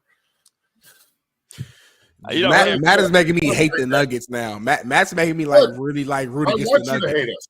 I want you to. That's because I know y'all gonna win this series, which I said from the beginning. Yeah. But y'all not winning the ring. Y'all not winning the ring this year. So like whenever y'all do lose, which I think will be in the finals against the Boston Celtics in 6 games. That's funny. Oh, I'm giving you hell, but I gotta wait like a month before that happens. You don't get to get swept in the first round and then give me shit. You don't. No, I don't know. If we fucking both lose, we lose. Maybe you can go be a Pacer fan after the fucking Lakers get swept. One champion, man. At the end of the day, it's one champion. At the end of the day, so we lose the first round and last round. So you can go be a Pacer fan when the Lakers get swept. You can go back to being a Pacer fan like you are deep down anyway because you're from fucking Indiana. I support the Pacers because I'm from. I support them because I'm from the city. You're gonna be on fucking. You're gonna be at the game in Indiana. Everybody's gonna be. Smitty's home. Look how cool. When the Lakers lose, I guarantee you start going for the Pacers, and that's cool. It's cool, man. Everybody's got two teams these days. I support them because I'm from there. I'm a fan of Lakers. Anyway, JB, ain't it crazy how a motherfucking get one funky ass ring, their first ring ever, and they're acting like they're the man. It's like when a dude loses his virginity finally, and he's walking around like he's fucking Billy the goat, Billy the badass. It's okay, isn't it crazy? Fucked all these girls. You got one ring, and yeah, but you're from Indiana and you're a Laker fan, so you keep saying how much you want to say. You keep saying okay. Everybody likes the front runner. You was a Chicago Bulls fan in the 90s, if I'm not mistaken. Oh, it feels so good to be JB, take over 500 out and go 10 in a row. Take the L on the way out. We are your daddies and like it. You know what? I don't. Yes. What the Joker? I like Joker. The brothers who walk around like I guess they're bodyguards. I don't know what they are. One of the brothers knocked some motherfucker out last night. I wish I wish you'd do that shit in LA. I didn't see that. I wish they would do that in LA. Get that. I think his brothers are serious though. I'm not gonna lie. JB, I'm gonna give you some advice here. Look at this. The Jokic brothers are like Eastern Bloc gangsters, dog. I just don't go down this road. Yeah. That's all I'm saying. Fuck them up. I know you can beat up everybody and do that, but like there's other gangsters, other places, JB. No. Fuck all these Hamases. I'm tired of dealing with these motherfuckers. Come to LA and try to do that shit. See, they will. They'll be there for game 3. This old soft shit goes down in Denver. It ain't going down here, homie. Go ahead and try that shit. They do that everywhere they go, JB. Miami. They do this everywhere, dog. They're not afraid. The body bag, homie. They don't have the army with them. Relax. They aren't scared, and I love how I don't care. Brothers. Well, you're not going to go there and fight them. What are you doing? I'm saying, they only do this in Denver. No, that's not true. It's not true. They do it everywhere. Miami, they're always getting in scuffs everywhere they go, especially on the road. When is the motherfucker? Smitty, when is a cat just going to knock his ass out?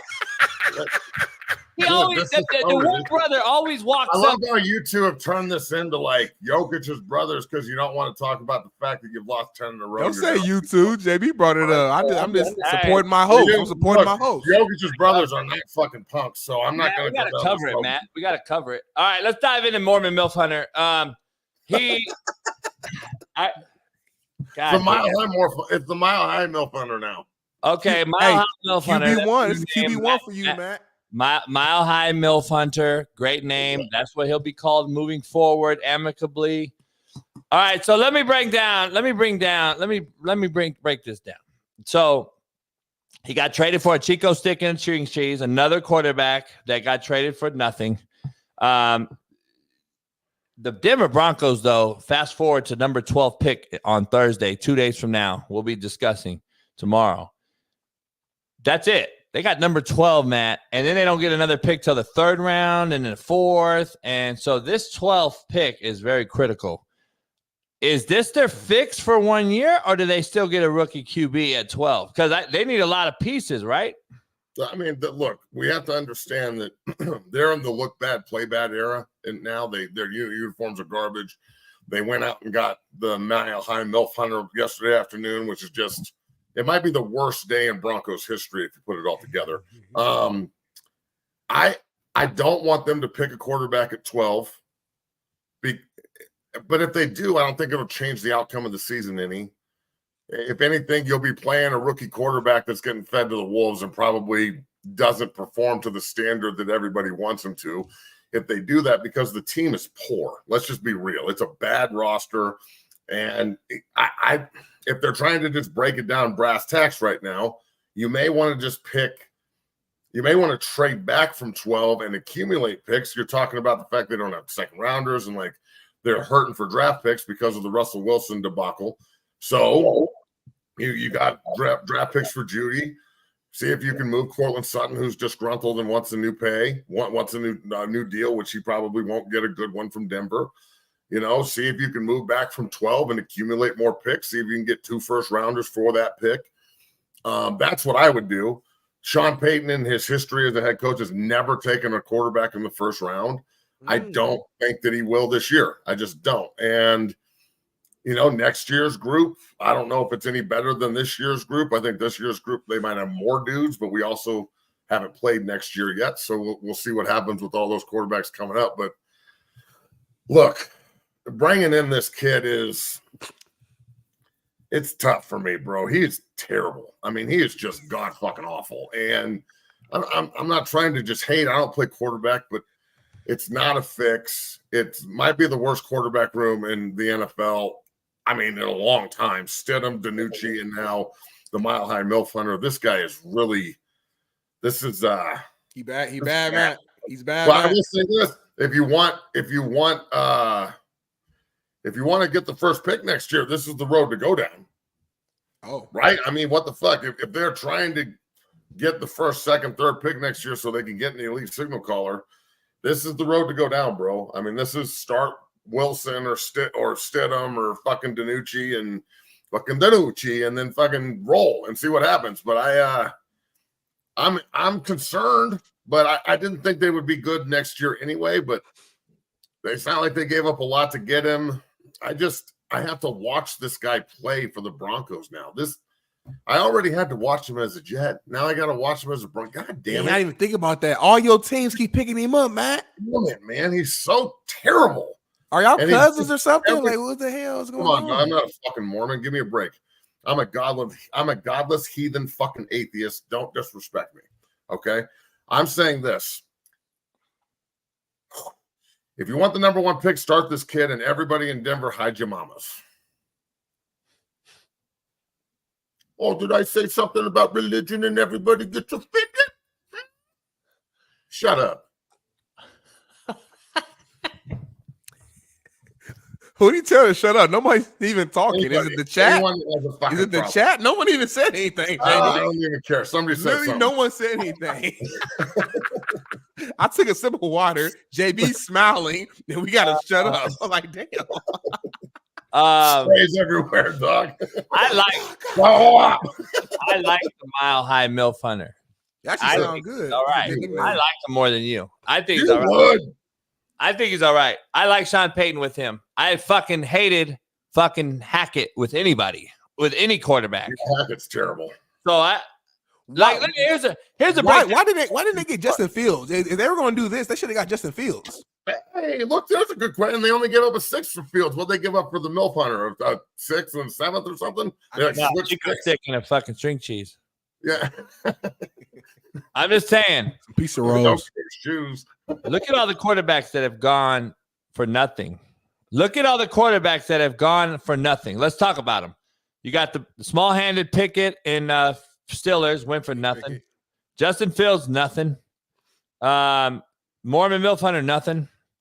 You got who's that? What's my man from Washington? Yeah, fucking Sam Howell. Howell, nothing. Stidham, or what's his name? The kid from Atlanta. Ritter. Who?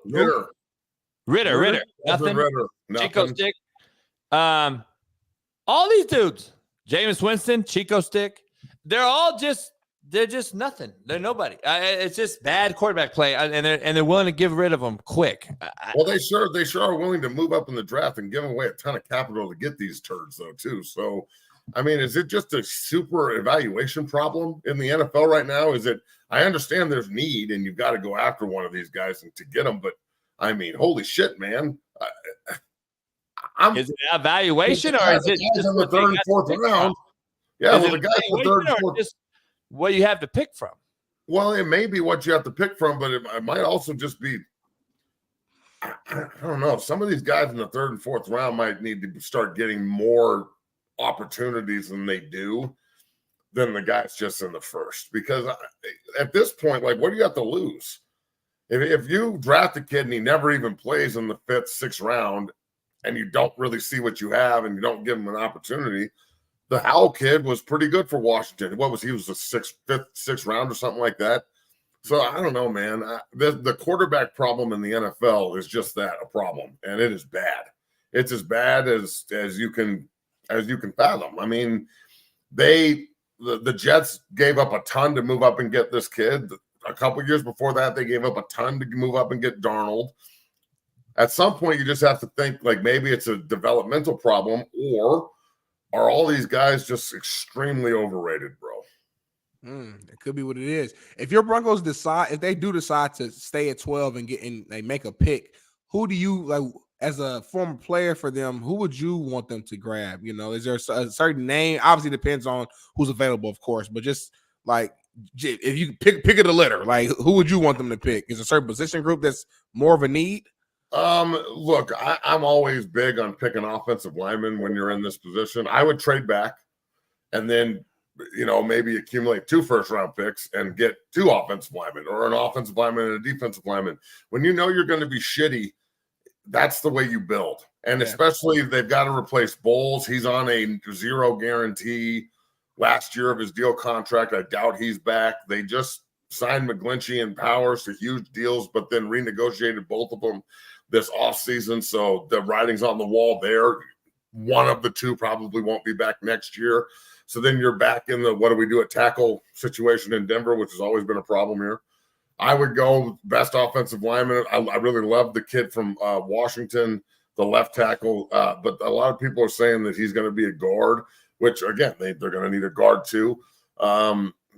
Look, the needs are glaring all over the board. That's why I think they should trade and move back. So I know the best player available, like you just end up picking 10 wide receivers. But if you move back from 12 and let's say you accumulate you get 28 and 32, just hypothetically, you're going to be able to get 2 pretty good football players at those spots. All right. Or going and see if you can trade the 12th pick for 2 or 3 second rounders, or 2 second rounders and 2 third rounders, and just find a way to fortify and really build your foundation that way.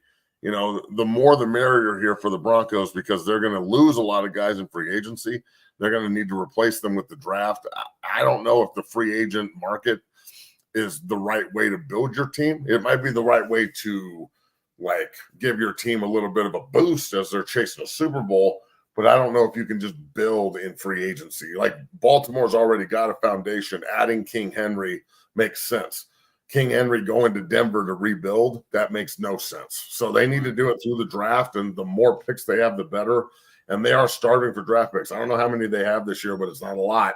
So you got to make sure that they hit. Just like Coach said, that 12th pick is super important. So allow it to be important for somebody else. Accumulate. Go get yourself 3 or 4 picks off that 12th pick, because I don't know if you're really getting but at 12, the guy at 12 might be as good as the guy at 25, might be as good as the guy at 40. I mean, let's be real. The quarterbacks are the coveted gems of these classes. Marvin Harrison Jr. is a gem, but the kid from LSU is chomping at his heels. Duzier from Washington's chomping at his heels. There's dudes everywhere. So, you don't need to add a Brock Bowers. You add Brock Bowers when you have a quarterback. You don't add Brock Bowers when you've got the fucking MILF Hunter and Danucci and Jared Stidham. You just don't do it, bro. You wait for the next tight end to come around and generational talent at that point. So I can't believe we're having this conversation. The fucking Mile High MILF Hunter is in Denver. JB likes him. JB likes him. JB likes him, man. Come on, man. You can't like him and then hate on all these good players. He can though. That's his choice. That's his choice. My MO. Get it, man.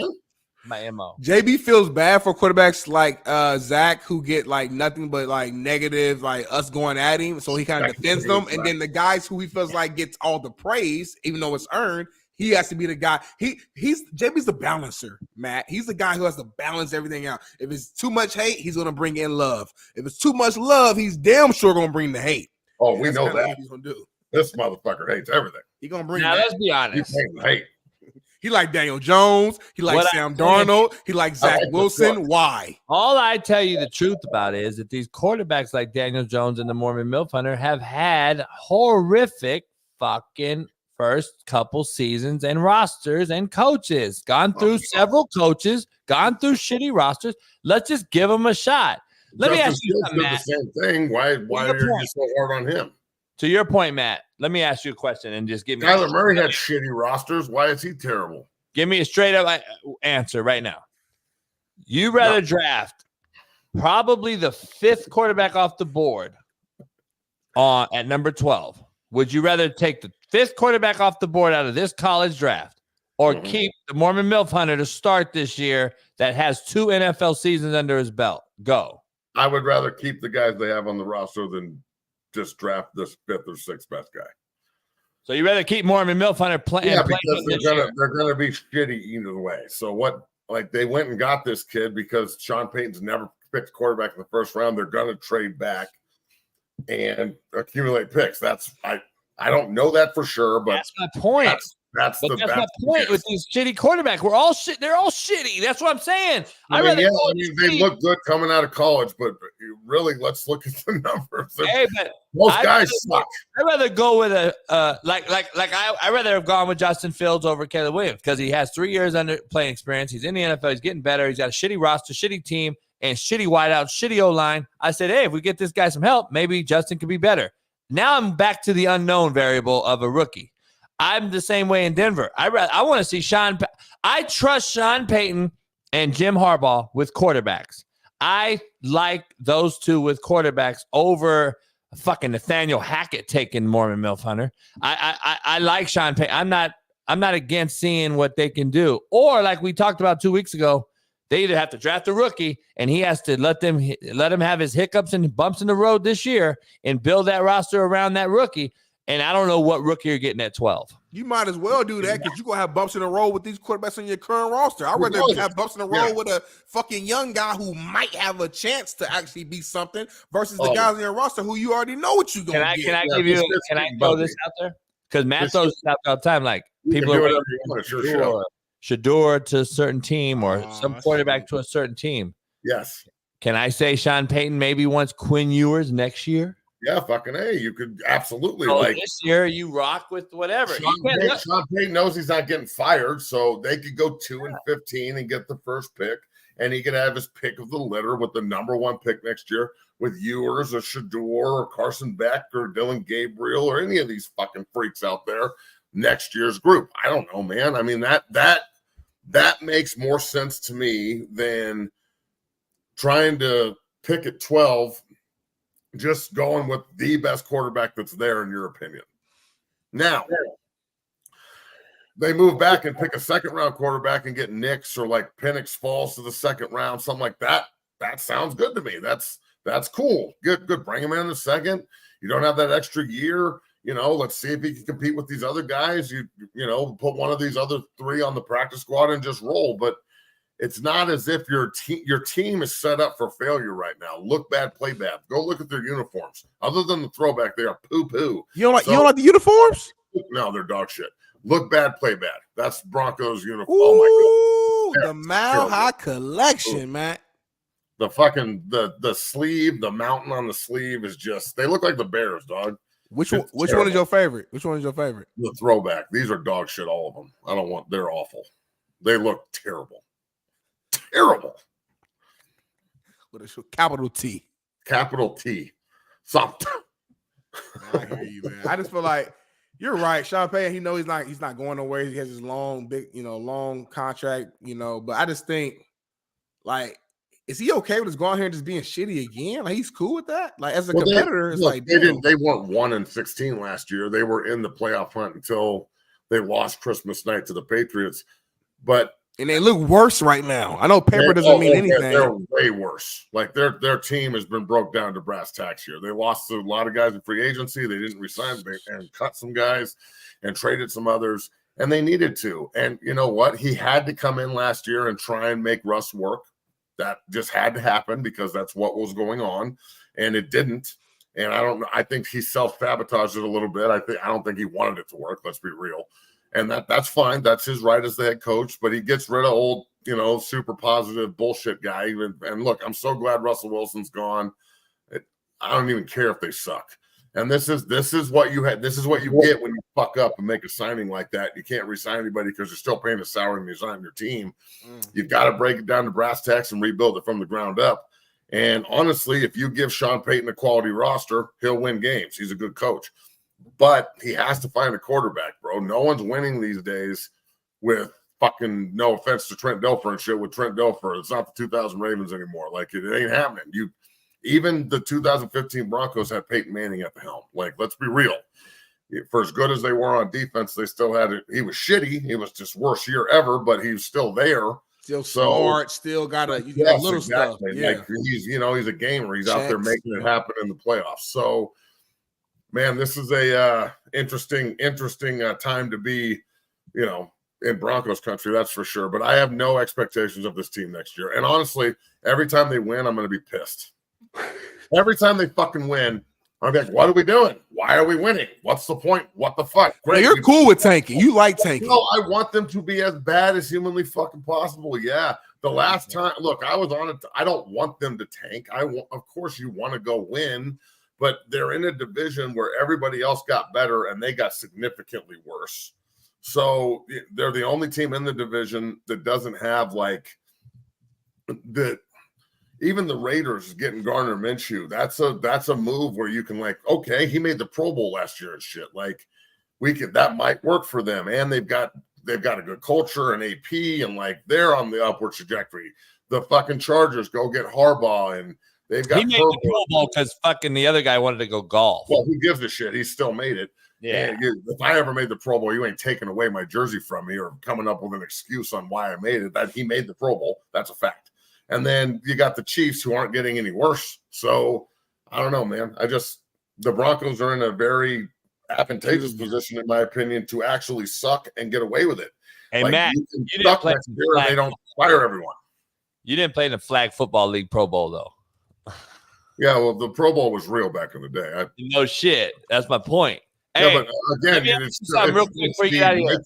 just making the team. That's all. About the actual game is about exactly. Yeah, why are you hating on him? I know. Everyone gets a fucking trophy. Everyone gets an award. I know. It's not an award. What? Real quick, hold on.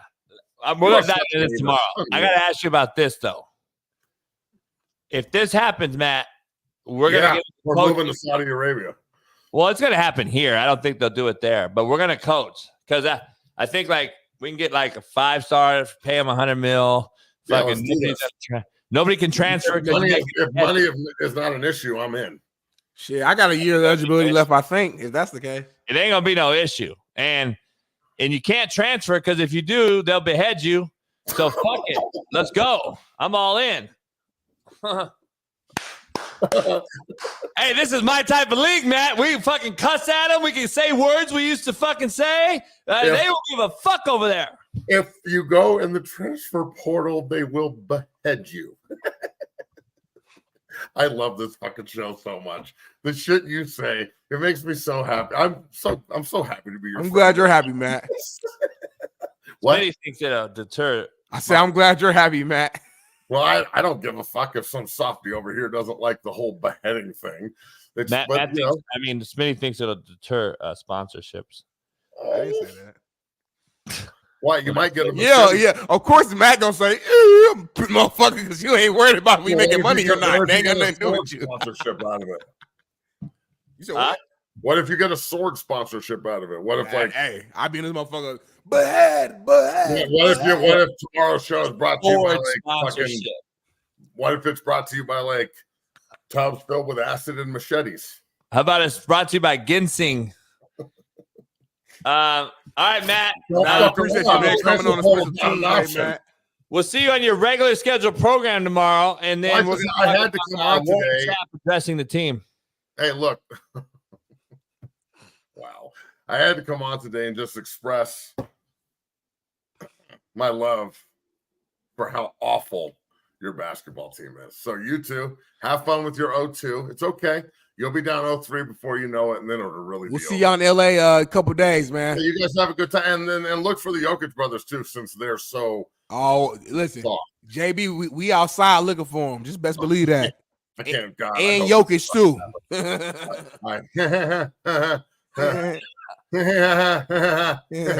You two are fucking idiots. Goodbye. Later. Steve Kim, right to it. Fuck. What's up, fellas? Did JB? Hold on. Did fucking Matt just like transform into Steve? Like that was crazy. Hey, Steve. Since I always talk about transfer portal kids, we got a new transfer portal kid, and look at this. We got a kid not from Colorado, Deacon Hill, in the transfer portal. Miami interested in a quarterback? No, we've already spent our budget on that, but I don't know what to really say. This is what college football has become. Just Louis in, Louis out. Unfortunately, a lot of people wanted this. They didn't understand what they were getting, and now you have to live with it. You know? Yeah. All right, people, hey, forget all that though, JB. You know why Steve Kim is here. Yeah. But I got to ask him right out the gate. We have now changed the name of the Mormon MILF Hunter to the Mile High MILF Hunter. What is your first thoughts on this grab? Not much. Just basically a bridge or a stopgap, I think. I'm not sure if even Sean Payton can get the bad habits out of Zach Wilson. I actually thought he made a little bit of progress with Jameis Winston before he got hurt a couple of years ago. You know, we'll see. I don't think that Wilson has shown that he's going to be a consistent, solid starter in the National Football League. He was probably overdrafted when he was in that one season when BYU played a really soft schedule because they had to kind of piecemeal that thing together. I think the key right now for Zach Wilson is, can you be a good enough backup player that you can make a career out of it? As for him being a long-time, consistent starter or frontline player, I'm not so sure that's ever going to happen. Yeah. All right, Steve, we got you for a little while. I got to dive into, obviously, you covered the fight, Garcia and everything. I actually picked Garcia to win just because I went against the money, and I actually won a few dollars, but I don't know anything about boxing. I just went with him because I was like, I just think it was his night. Can I ask you a question? Is he a marketing genius? Yeah, I mean, he is. This whole notion that he fooled people, he didn't fool me. I was just wrong on the fight. I kept asking, is it okay for a guy who's a mental health advocate to act crazy? And obviously certain people didn't like that, like his father. And the other thing is it okay for a Christian to say, hey, suck my D? I don't understand this generation of journalists or media members. I'm not trying to be anyone's friend. Now, he fought a really good fight, but he did game the system with the late weight that he didn't cut. But the Haneys took the money. And once you take the money and you take the fight, the result is the result. And I go back to last year's fight with Tank Davis when there was a catch weight rehydration limit. And then at that point, Ryan Garcia made a decision.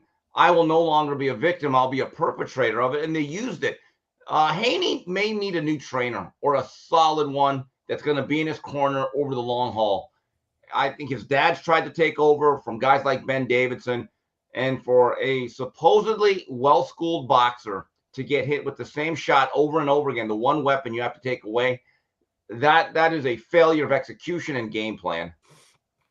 De La Hoya mentioned that Ryan Garcia is at the top right now at that weight, and if Tank wants to fight, he's got to catch weight or come up. Does that give Garcia a fighting chance against a guy like Tank? Well, he just beat him. I mean, he may have knocked him down 5 times. Here's the issue: Ryan, I think, can actually call out his own weight class now. I mean, what is a guy going to do? Walk away from a huge payday? Right? If you don't make weight, I'm not going to fight. Nobody has the guts anymore to do that. And look, I don't even blame the guys. They don't fight that much anymore. It's a lot of money. You've sacrificed 2 months out of your life, and you're going to get a little bit of extra money. But the money that Garcia spent, look at the benefit of having an advantage, whatever that was, and then winning the fight. So maybe it's the best couple $100,000 he ever spent. So did he bet $2 million on himself? Really? Well, that I don't know. They say a lot of things there, but he made a lot of money. I think the fight did really well, but also in terms of the attention.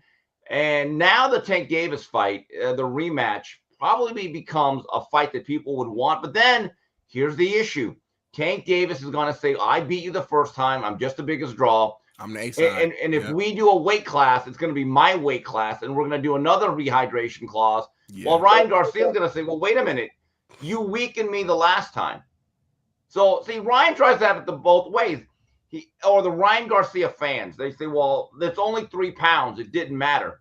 Well, okay, then don't ever say that Tank Davis weakened your guy then, because that was only 3-4 pounds. Right. That's the hypocrisy of a lot of people. They don't even understand it. And guys like me who pointed out become the bad guys. And I'm like, that's fine. But look, Ryan has a lot of athletic and physical tools. I still think he's an inconsistent guy who's a little bit flawed.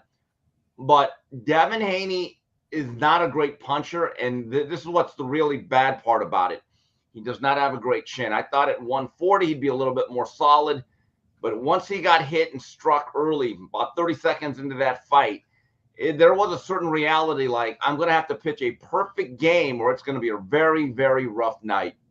Do you think the speed, because like it's one thing to train and prepare for someone, and obviously we all knew that the left hook is the one thing that you have to watch out for. Of course, Haney knew that. I'm sure he trained for that for months for that one hit. But it's different when you actually go out in that ring and you face the person who you're training against. A lot of times you can't simulate like that speed. Do you think that was like part of the issue that Ryan was faster than what he thought he was? Well, they faced each other as amateurs 6 times. The right. difference is you're not wearing big gloves without headgear. So it's a lot different.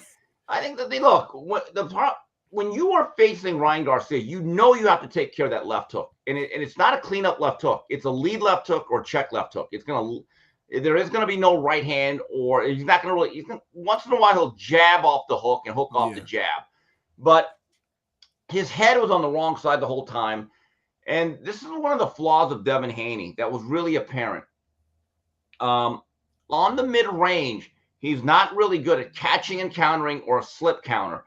Gervonta Davis is actually a lot slicker than people think. He can actually make people miss and pay and transition offense to defense, defense to offense.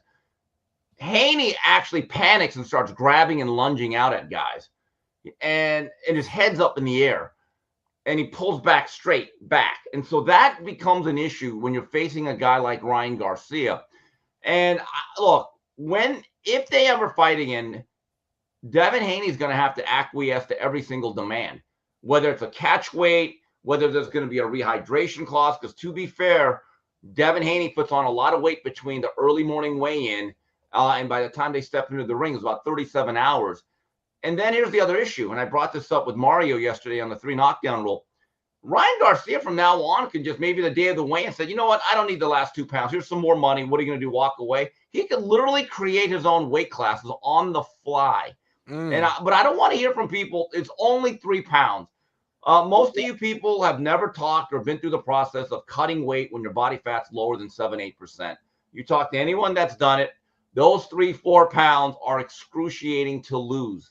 It's different than losing 3-4 pounds in a sauna when you're overweight. When you've already stretched out your system, the impact it has on your insides, you've had to have gone through the process to really know what it's like. Biologically, it's not even healthy because you don't have any fat on your outside anymore. So you're burning internal weight, and that's just not healthy. It's tough. That's why I need to do that. I need to lose like 20 pounds next week. I might need to talk to Steve offline to figure out how I can kind of make that sacrifice, make that happen. You can't do it. You're too young. Your metabolism's too fast. I'm losing weight right now, Steve. I'm on a 5-day fast, Steve. No food at all. I'm on water. I'm on day 2. Just water. But Steve, can you tell JB, okay, this is cool and all, but you can't do a 5-day fast and then Sunday hits and eats a fucking 20-ounce tomahawk steak and some brisket and barbecue ribs. He gonna put all the weight right back on. That's protein. Yeah, look, I don't know about like the overall fasting. I mean, I do the intermittent fasting, but I eat at a certain point in time every day, and I drink a lot of water. And you got to exercise though. I just don't believe in fasting or starving yourself. I don't think that's ever really worked. You gotta exercise. Thank you, Steve. Steve, I've done the 3-day fasting where I just want to cleanse myself. I'll jump rope, push-ups every day, 100 sets each rep. I'll do a 10-minute jump rope, 2-minute sessions, and I'll burn some fat. I'll be all right. I'll be ready to fight fucking Ryan Garcia whenever. Let me ask you, Steve. The dad came at you and made some comments. What is the beat? So just because simply you cover boxing, you've been boisterous, and you've said, let's hear it. Paulie Malignaggi, Timothy Bradley, Chris Algieri. Algieri, Steve Kim, maybe Mario Lopez, maybe. But Maybe. they're all piece of shit, okay? Oh shit! And I'm so glad That's they right. fucking lost. And Ryan why maybe Mario? Well, because he's a celebrity, and that's the culture. I kind of feel bad for Mario because he's catching the strays because just association with me and the shrapnel. That's why he said maybe because. But it isn't just that I picked Ryan Garcia. It isn't. No, I don't want to say it's gotten personal, but I've been the one guy that's probably had more guts to say things about Ryan. Like when Ryan pulled out of a fight with mental health issues or problems about 3 years ago, he did it. I remember on a Saturday, the announcement came out. So he's not going to fight Fortuna, which ended up fighting like a year and a half later. Here was the problem with that announcement. And the family hated us. I mean, the Mario got all these texts from the mom. It was insufferable. So on Saturday, you're saying, I have mental health issues. I need to pull out. We're like, okay, it's a serious issue. That Sunday, there's social media of him and his girl at the beach in Hawaii on vacation. So I don't know. Are you on vacation or are you on a mental health recovery? Like if you're a drug addict, I want you at Betty Ford. I don't want you in Tijuana. That's just the way I am. And everyone questioned it, but I really got like, wait a minute. You put your life in a fishbowl and now you're claiming that. The other thing I thought was funny was, so this is another one. This probably really got them pissed off at me. Uh-oh. So then the mom, a short time later, and they were pissed off when I did that. The lawyer was trying to text me, and I just said to Lupe Valencia, Lupe, look, do what you want, but I think you're an enabler. I think this is very disingenuous what you're doing.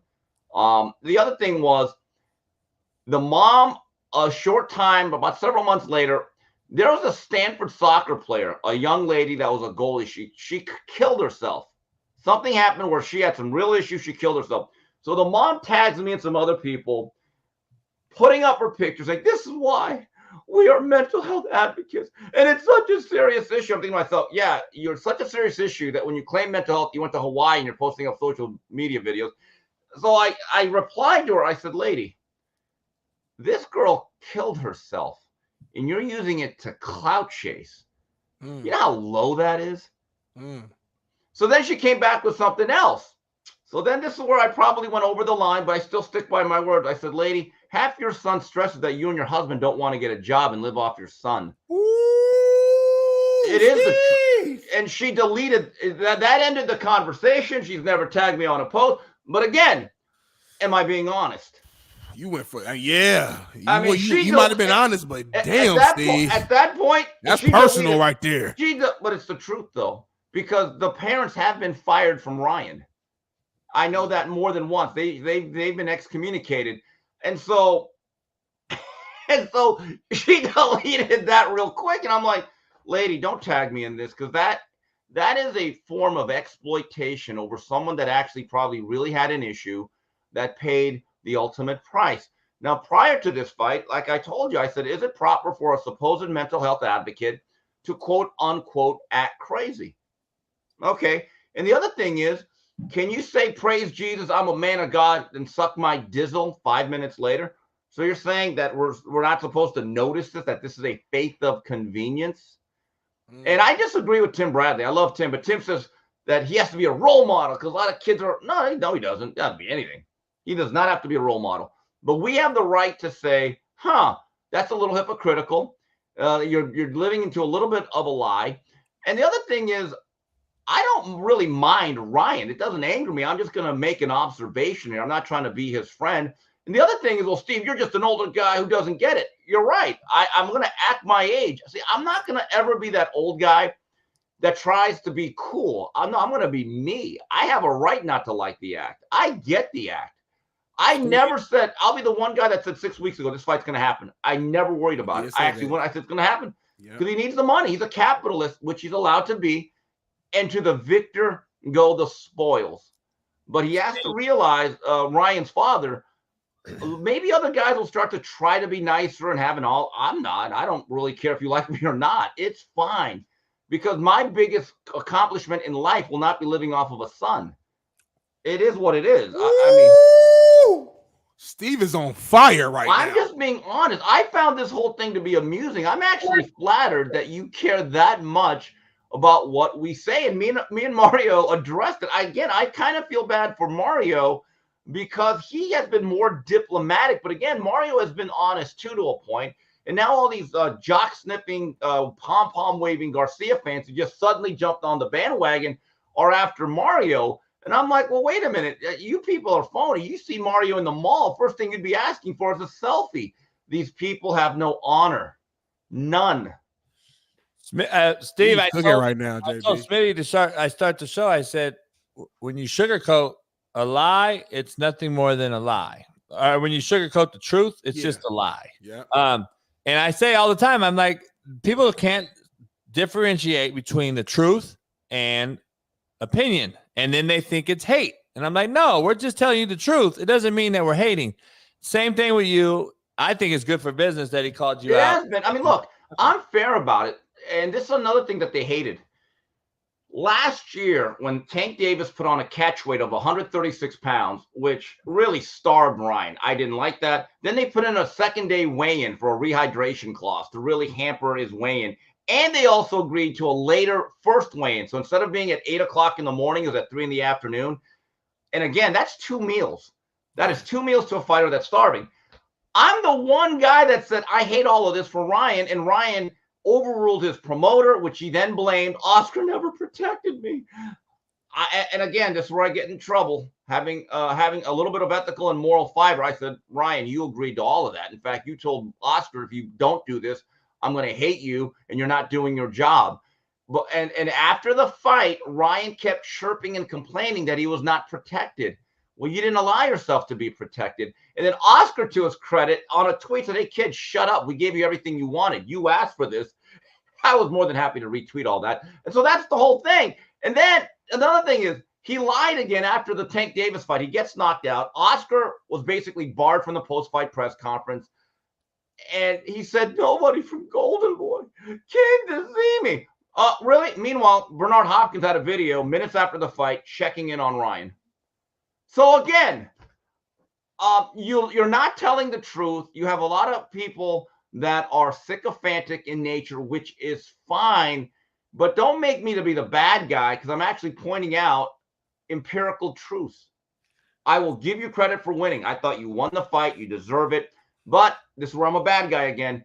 You did game the system. You did game the system. So in summation, you said a lot, and you beautifully said everything you said. We appreciate the breakdown that you just gave us and the fans. In summation, if you had Ryan Garcia and his father, his camp right here on the show right now, what would you like to tell them? What would your message be to the Ryan Garcia camp and family? I would say congratulations on the win. You did it. You get the credit. And number 2, you don't have to like me. We're good. we don't ever have to talk. We don't ever have to get along. I don't see a lot of these other boxing media guys. They need the access. I really don't. I'm probably getting out of this sport more than I'm getting into it. I got other options. But I'll always give credit. If Saddam Hussein was the best fighter in the world, I'd be like, man, that's Saddam Hussein's number 1 on my pound for pound list. I mean, that's just the way it is. I'm the same way, man. People are like, no, you can't do it. Like, if Osama bin Laden scored 40 points a game in the NBA, I'd be like, that's the best player. He be like, hey, man, Osama's a bad man. His mid-range is good. His post-game, his fadeaway. I don't see. Here's the thing. It's like the other thing. Like, so I think we were asked on 3 knockdown rule yesterday, and it's going to come out later today. Well, then where do you guys have Ryan Garcia now in your pound for pound? Well, I didn't have Devin Haney on my pound for pound. I thought he got beat by Loma. Yeah. And here's the thing. When you change the weight class, here's the thing that people say it was only 3 pounds. I saw a fight where Scott Quigg blew off the weight against Oscar Valdez by about 3 pounds, and they fought in the rain at the StubHub Center. And it was no doubt about it. Scott Quigg, I think, did that on purpose, gained an advantage. He ended up breaking Oscar Valdez's jaw. So when people say it's only 3 pounds, it's only 3 pounds if you're not the one taking the punches to the face. There's a reason why we have weight classes. There's a reason why we have protocol. But with that said, Haney and his team kept thinking, and they said it themselves, this is a C-level fighter. He's not that good. They took the bait.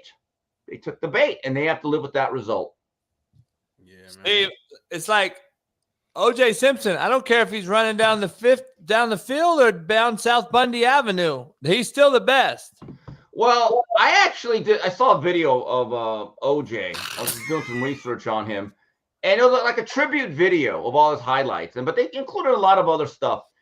And I had forgotten the NFL Network did the top 100 players of all time. This is about 7-8 years ago. Number 1 was Jerry Rice. Number 2 was Jim Brown. And I had forgotten because they showed that one clip. They put OJ at 40. And I'm thinking, timeout. There are not 39 players better than O.J. Simpson. OJ was considered the best player in the 70s. Now, he may have been the most hated person of the past 30 years, but from the 70s on, when Lou Saban came into his life as his coach, he was considered the best offensive player in football. Joe Green was probably the best defensive player. I will guarantee you this. O.J. Simpson is a lot closer to being one of the top 6 or 7 players of all time than he is the 40th. But people are afraid to just say it. They cannot divorce the athlete from the person.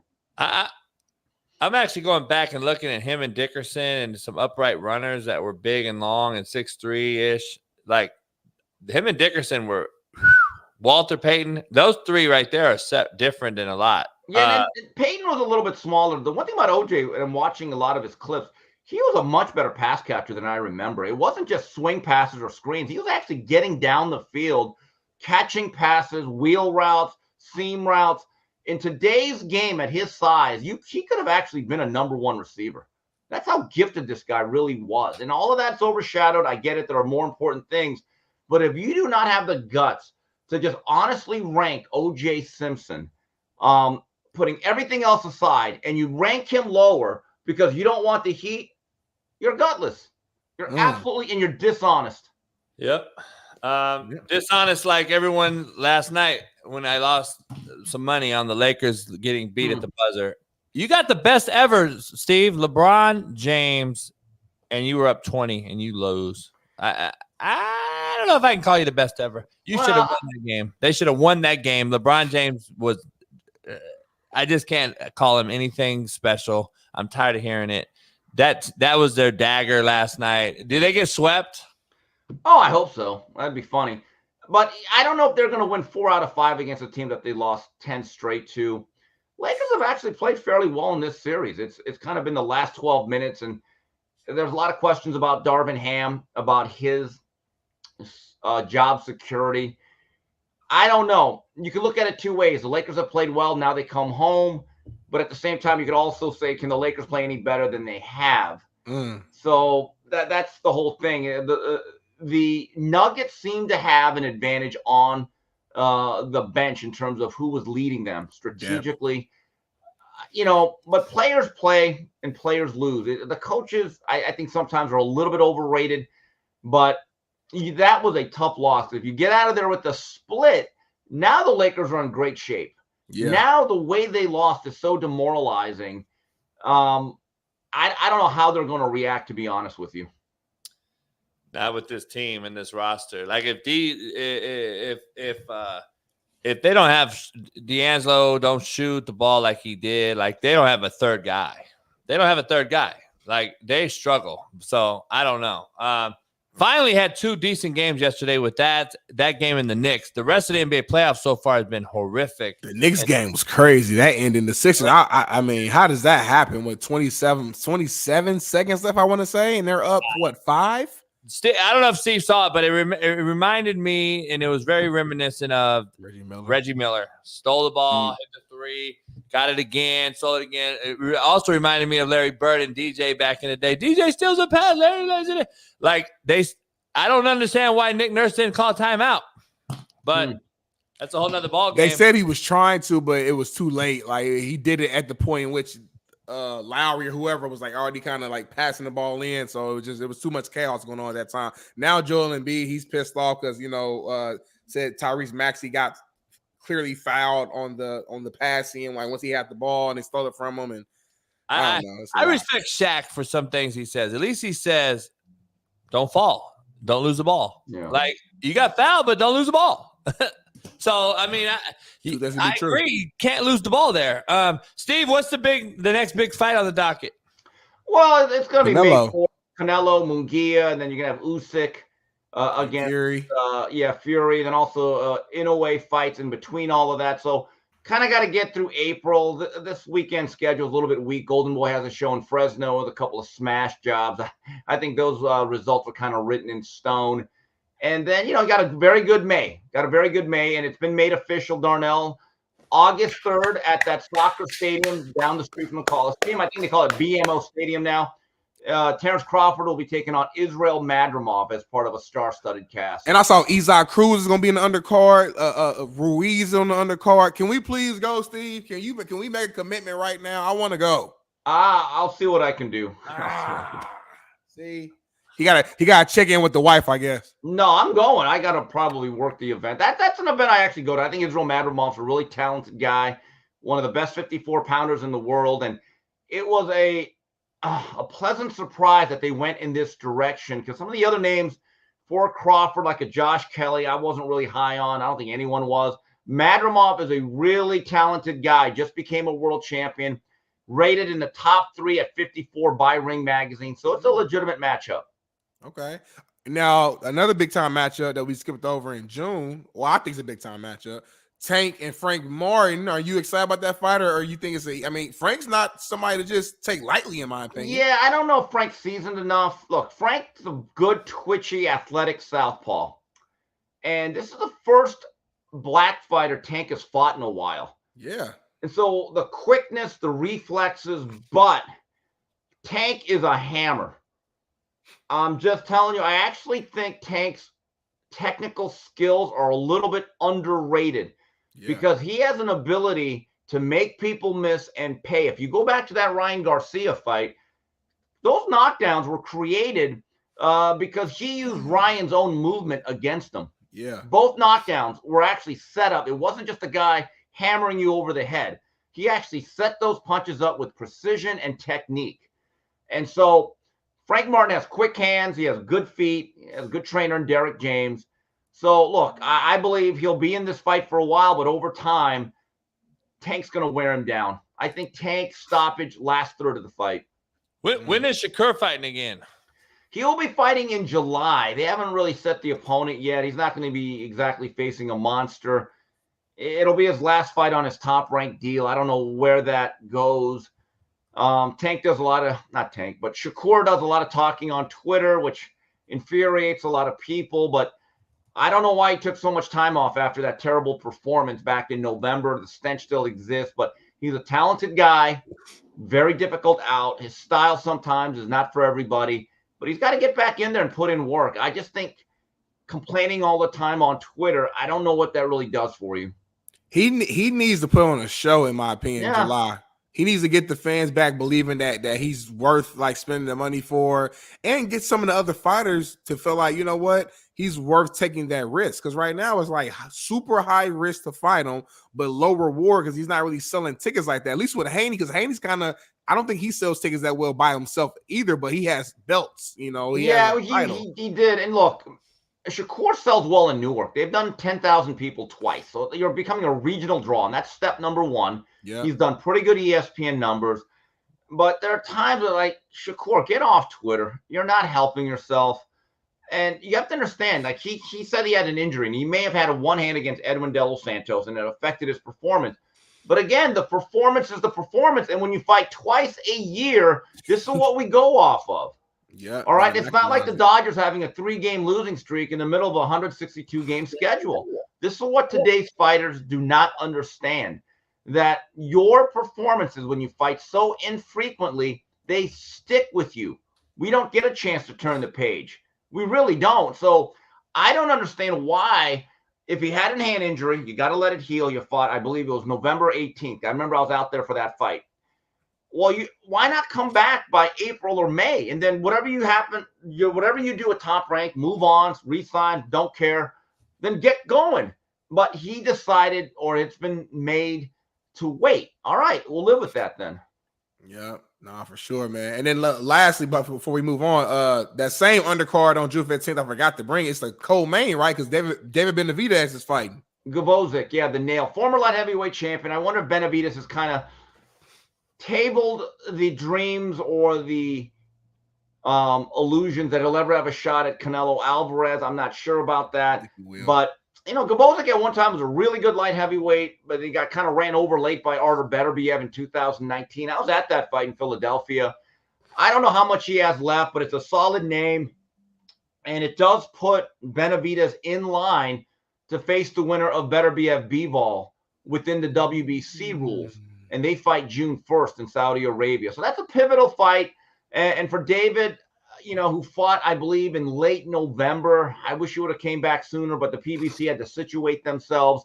So that's going to happen. And David Benavidez is one of those fighters that every time you see him fight, I believe he gives you your money's worth because it comes down to being a fight. Love it, man. Appreciate that breakdown, Steve. What are you doing this weekend? This weekend, I'll probably work out at Joe Goosens, and then I got to watch some fights. Not much going on. Yeah. We'll probably do another poker palooza. We get to watch UFL. I watched UFL game over one of the NBA games this weekend. Don't blame you. Hey, thanks for coming on, man. I'll see you Thursday. All right. See you later, guys. Later. All right, then, Steve. Hey, Smitty, I got to ask you something. This is I told you I went to the Laker game. It would cost $1,000 if I would have bought the tickets. Just me and someone else go, right? Two people go. Look at his prices of fucking hot dogs in Toronto. Food is actually outrageous. Look at these. $30 for chicken tenders. $30 for full-on hot dog meal. That's outrageous. Tacos and a margarita, $30. Fountain drink, $27 for tacos. For a plant-based bowl and a Coke, $26. $18 for a beer. Yep. $18. $11 for a souvenir fountain beverage. Come on. One Pizza Nova slice. More than $8. It's just not right. One thing, though, that the Rogers Center does have going on, though, tonight? Niners, $1 hot dogs. Not gonna lie, I would actually pay almost $19 for the Apple Smoke Brisket Nachos. Obviously, it's not just the Jays. Yeah, I mean, I went to a comedy show at the Forum a couple weeks ago. And yeah, like they had like bags of chips for like $7. Like, well, I went to the Dodger game. Now the beers at the Dodger Stadium $19. So I don't feel sorry for you in Canada. Yeah, I mean, listen, if I run the business, whoever's the leader of that who controls those prices, it's like the airport. It's like once I have you there, you have no other option. So I can upcharge as much as I want to because I know you're going to eat. You're there for 3 hours. You're thirsty. You're going to eat something. So you're going to fold. At some point, dog, like, when are the fucking people going to stand up and say enough's enough? We're sending money.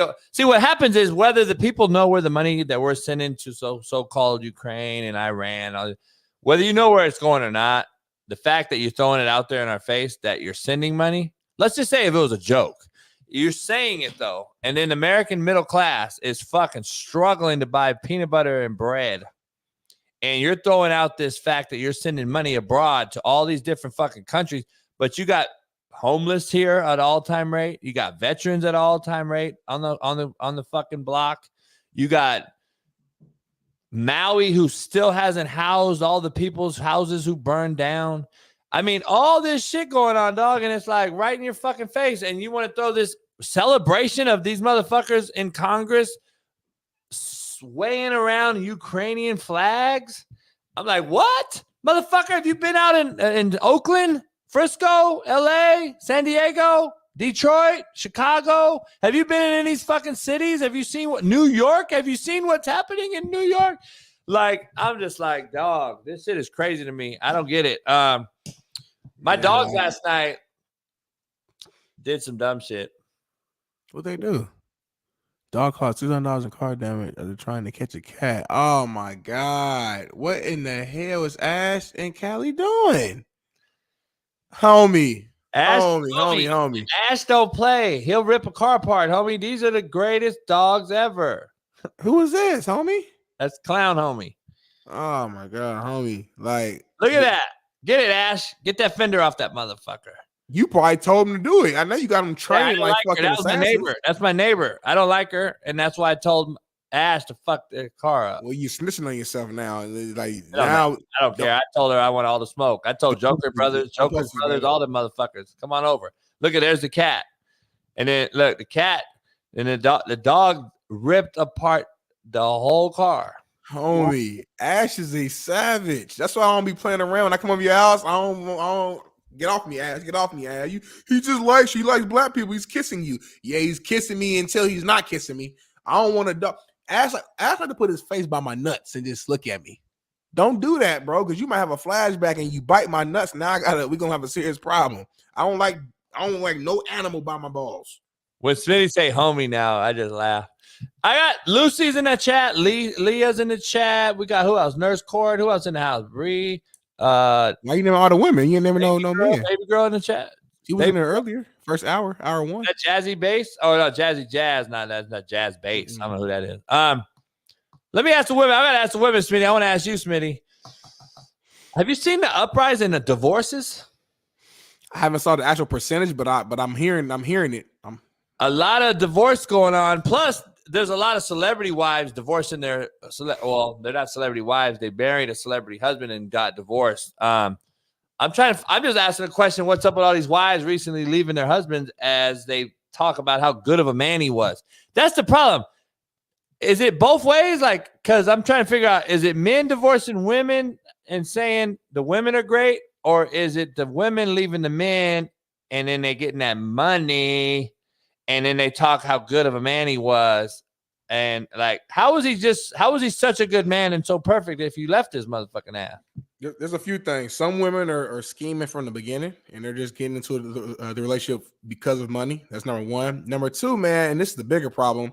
This generation of people who get married are not willing to fight. And that is the problem. And when I say fight, I mean fight for your marriage. It's like as soon as they go through a couple problems or issues, they're ready to call it, divorce. It's kind of like the transfer portal. It's all connected. The kids in college football, basketball, as soon as they get yelled at or have a few bad practices, as soon as that they're not, the number one guy, they're ready to leave and transfer. Same thing with marriage. And the reason why our grandparents and parents and stuff stayed married for 30, 40 plus years is because they fought through a lot of shit. A lot of stuff that maybe we don't know about because they didn't tell us or we were kids. It's certain things that I learned about my grandparents, stuff like that when I got older. And I'm like, damn, for real, granddaddy did that? Like, what? Because in the front of you, they were like a happy, loving 40-year-old marriage couple. But in reality, they went through stuff. Granddaddy might have stepped out. Mama might have, put her hands on you one time. I'm like a lot of crazy. You might have got some bad arguments. You might have whatever the case may be. They had to fight for it. When you get married, no one's saying that you're going to just be fucking peaches and cream for the rest of your life. No, two people seeing each other every single day. I don't care if it's a friendship, a marriage, whatever relationship you could think of, you're going to have some tension at times. But when you're really in love with somebody, you fight through the tough times. You find ways to grow, to adapt, to learn the other person more, and you sacrifice. Not enough people are willing to do what I just said, and that's the issue today, JB. Were you acting like me there?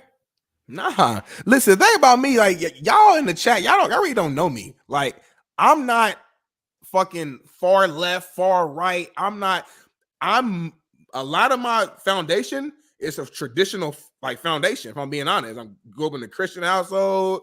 I had two parents for a decent amount, half my life. They broke up.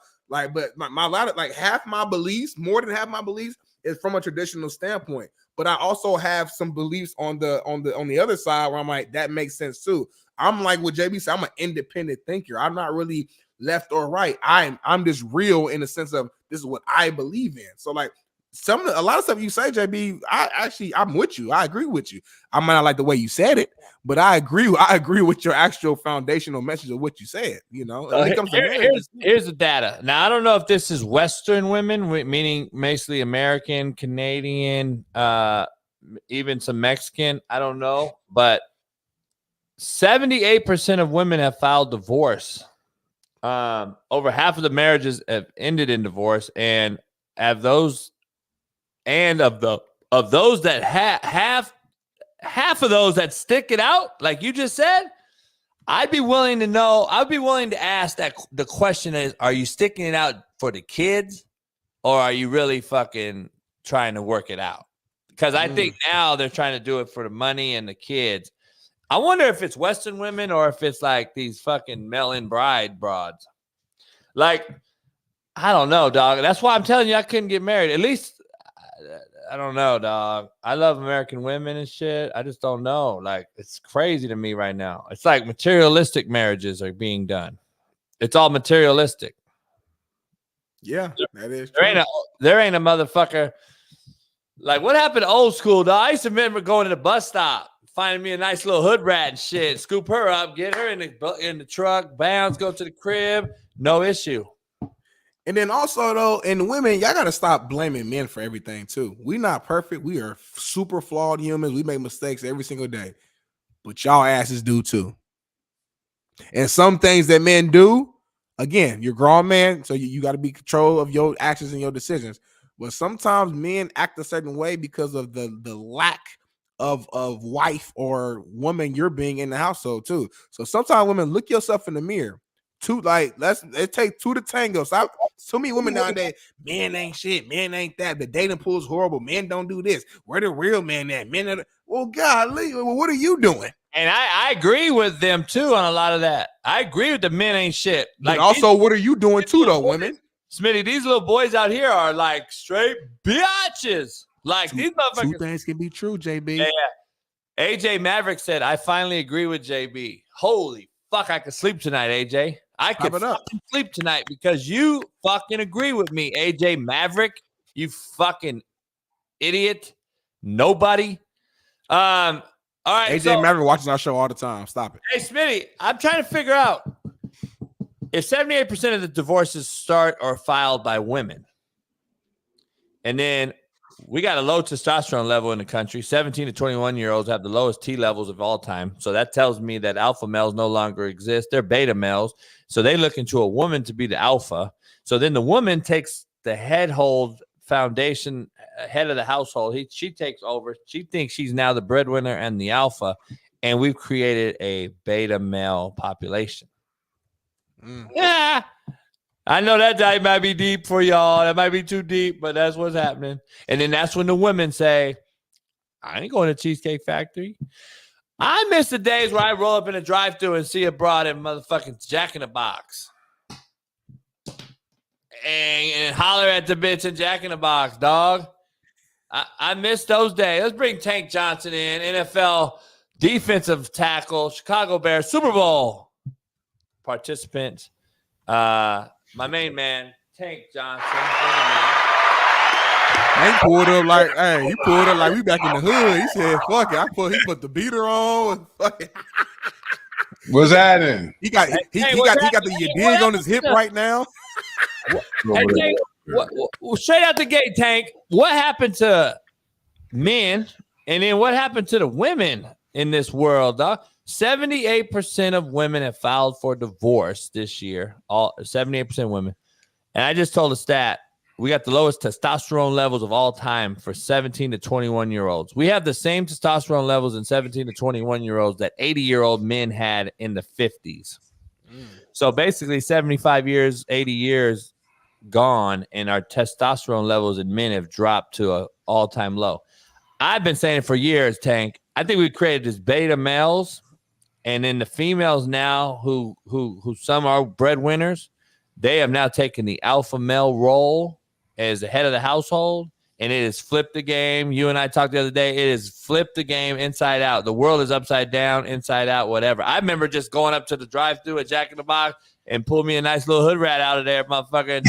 The bus stop, Tank. Bus stops used to be my lick. I would fucking roll up on a bus stop in a heartbeat. Bad bitch on the bus stop. But nowadays, they look at you like if you don't run. And we used to have hoopties, beaters, roll up if we didn't have no whip. Nowadays, you roll up on a broad and you ain't got no fucking Bentley or something. They might look at you like, get the fuck out of here. It's crazy. The world's upside down. Well, women making money now. I think that's the difference. Back in the days, like women like literally needed men to like take care of for multiple reasons. But now women out here making big time money. So they like, well, shit, like, all right, I'm not about to be dating whoever. But I gotta ask Tank though, because I don't know. I can't remember Tank's relationship situation. I can't remember you married, and I can't remember the situation. But okay, yeah, I figured you was married. Okay, boom. So me and you, we both two married men. You know what I'm saying? JB's a single man right now. From your perspective, why do you think marriages fail? We switching the whole. We're gonna bring sports in a minute, but this show we talk about everything. Why you, in your opinion, why are marriages failing? Marriages are failing because of shit like Facebook, access to other women. So you used to be like JB said, you used to have to catch a shorty on the bus stop, around the way. Now, shit, you come home from work, you kick off your shoes, where it's supposed to be your time with your wife. You going through your inbox and looking at all the chicks that, hi, holler at me. Or some girl from high school used to be real fat. Now she done got herself together, and remember when we used to talk back in the day? So it's just the access is so easy now that temptation is just pulling marriages apart. So I think it's the social media, the access. But I mean, like, I never had Facebook in my life, and I had Facebook for the first time. Maybe I've had Facebook for maybe like just under a year. Yeah, and it is it's a trap. It's a trap, bro. Like every time I get on there, like I'm not quite sure how to use it very good yet, and I just be letting anybody on my page. But bro, it's too much. Instagram ain't no better. They're connected, so it's kind of like the same thing. But Instagram is horrible. My Facebook's only everything goes on my Facebook comes from IG, so I don't even go on Facebook. I don't really fuck with it. I guess Smitty will tell you that they say the Facebook shit's for the older heads, and then the Instagram, TikTok shit's for these younger heads. I don't know. But that's what I thought though. When I got Facebook, I thought it was gonna be my aunties, like my classmates. Man, it's just as much booty shaking on Facebook as it is on everything else. That's your generation shaking butt. But now they're so connected to Instagram though. So literally it's pretty much like another version of Instagram now, low key. You know what I'm saying? It's the same umbrella. It's the same. So, but you're right though. It's so much temptation that I feel like the older generation just didn't have to necessarily deal with unless you were just outside driving around. Like you have to really work to find some stuff. Now it's like you just scroll on your phone and boom, or your DM is boom. And it's let me ask you though, is it Western women though, or men versus Euros or African or South American? Explain it more. I know why you asking that. Explain it for the chat more. What you mean? Traditionally, they're different. Like they're like I know what fucking rich motherfuckers, black and white homies that have brought the mail-in bride over, like from fucking wherever, Philippines, all that shit.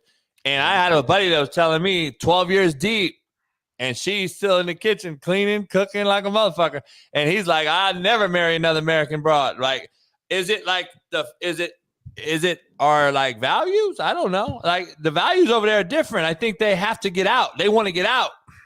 So like they'll do whatever. I don't know if our men and women want to get out. Smitty, I don't know what he's saying. What's he saying? Well, okay. What I thought he was bringing up when he first said it was that, so we started a conversation talking about like the divorce rate, right? And why we think it's happening and women are filing for divorce more. I often hear people talk about the Western women being so like this, I don't need no man, this independent, make my own money type of mindset, compared to the foreigners are often still more, I guess, traditional, so to speak, where they're okay with like, being a housewife and doing stuff like that. Like, I don't have enough experience out there to know how accurate or inaccurate that is, but that is something that I hear a lot. I saw videos of guys like breaking down and showing how the foreign women act compared to how our women here act, and saying that might play a little bit of a factor in why the divorce rate is high, because you got this whole the roles are messed up now, where households, you don't know who's the head of the household. Women are making so much money now that they think they're the head of the household, where in reality, money ain't everything. So it's like, I don't know. Let me tell you something, man. It's, prostitution used to, there used to be this like stigma that went along with prostitution. You know, you on a Hostro, you on Figueroa. In my hood, it was Apache. You know, now, I mean, you could easily be selling your cat in your DMs. You know what I'm saying? And so when they talk about women making more money, they're not making more money. They selling ass. That's what they doing. Let's just keep it a buck. And like, that's, you know, some other men has access to that, but like jobs aren't, you know, inflation is not rising. Well, I'm gonna say people's income is not rising with inflation. So like women making more money, they're making more money because they're doing some very old school things online and they selling it. And that's how they're making more money. So I'm not saying you're wrong in terms of some group of women are definitely doing that, but I do. You don't feel like you're seeing more women just in like corporate America though? Even I'm not even talking about the OnlyFans. Like we get the OnlyFans and we know women are popping on that side for sure. That's a fact. But there's also, I feel like I'm seeing, maybe I'm tripping, I'm too young to understand, but I feel like I'm seeing more women in corporate America making money. I go to Fox, I'm seeing more women out here, not just the TV people, but like just by the behind the scenes folks in high positions and making big money. Where back in the days, they just literally couldn't do it. Like that just wasn't, they didn't allow women to get those certain positions. Well, I mean, ever since DEI, diversity, equity, and inclusion, there has been a lot more women in typical men position jobs. Right. When I worked at the National Football League in 2016, there were a lot of Black and brown women in, you know, high level positions. Right. You know, but I don't think it's that many. You know what I'm saying? I think it's certain industries they have to put certain people in certain positions so that they can pass the eye test. But I think the companies that are not in the public conscience and they're not seen every day or every weekend, they're rocking just like it used to be, bro. Got you. Hey, breaking news: Marvin Harrison Jr. signed a big deal with New Balance already. Okay. I want to move on to some NFL draft talk real quick, Tank. I call him the Mormon Milf Hunter, but he got traded to the Broncos yesterday. Broncos are at number 12. They got 12th pick. Do they draft a quarterback, or are they Sean Payton saying, "Fuck it, I got other needs. I'm gonna rock with him this year and go try to get a better quarterback next year"? Because I'm at 12. I'm probably gonna get the 4th or 5th quarterback in the draft, best quarterback. Yeah, I don't know what Denver does. They're a very fucking sticky situation. They got one pick in 12, and then they don't get another pick until the 3rd round. So, and the picks ahead of them, Minnesota probably taking a Q. We know the first 3 teams are taking a Q: Chicago, Washington, and New England. So I don't know what the 4th or 5th or 6th quarterback off the board is going to help them with. But I wanted to ask you where you think they are as Denver, and then I want to ask you about Arizona at 4 with Kyler Murray there. Are they taking Marvin Harrison Jr., who we just mentioned signed a deal with New Balance? Well, let me tell you this. I don't think Zach Wilson is a quarterback that you can, bank your future on. If you look at like all of those quarterbacks that end up kind of, they come in, they get their opportunity to start, they lose that opportunity, whether it's through someone else's play or injury, and then that team loses faith with them, and then they get traded for a late round pick. And I think that tells you that's the writing on the wall. So I think he might end up being a bridge quarterback until they can get a little bit higher picks. I think Matt said it best. This might be the year where they just have to tank on purpose and, try to get to next year, because that 12 is not the optimal position to choose your quarterback. But me and Smitty said it a couple of days ago. I still think there's somebody in this draft that's going to surprise us. Mm-hmm. And who knows? I mean, that person could fall to them, but I just wouldn't bank on that. Yeah. So Arizona, is it wide out? No doubt about it. It's wide out because I mean, I made the take. I've had the take about the Chargers being really having the number one pick because they got Justin Herbert, so they don't need a Q, and basically you're at 5, and the 4 guys ahead of you basically aren't going to mess with your pick, so you're at 1 really. Who do you take if you're a Charger? And I was like, Herbert needs some wideouts. You lost Keenan Allen, you lost Mike Williams. You got to get him some help on the perimeter. Also, though, you need a tackle. You'll probably have Joe Alt sitting there, and then one of the best tackles. You got the Uso out of Oregon State. There's some really good tackles. Harbaugh's decision at 5 is going to be critical too, and I believe that's going to play into what the Broncos do at 12. Because are they going to move up, trade up to try to get more picks, or it's an interesting top 12 picks here, man? Because I see a lot of different scenarios happening. And also, Jamie, let me ask you this: like your take on the Chargers having and I understand what you're saying. Like you're saying the Chargers basically having the number 1 pick because they already said a QB. But can you say the same thing as with the Cardinals, though? Technically speaking, I mean, I know you're not heavy on Kyler Murray, but if the Cardinals feel like they got their quarterback for now, then the same thing you're saying about the Chargers at 5, you could say the Cardinals. Well, they are. They are. We know they're not taking a Q. They're taking. Right. That's why I say, is Marvin Harrison going there first, or are they going to go get a tackle in Arizona? Like they both need both.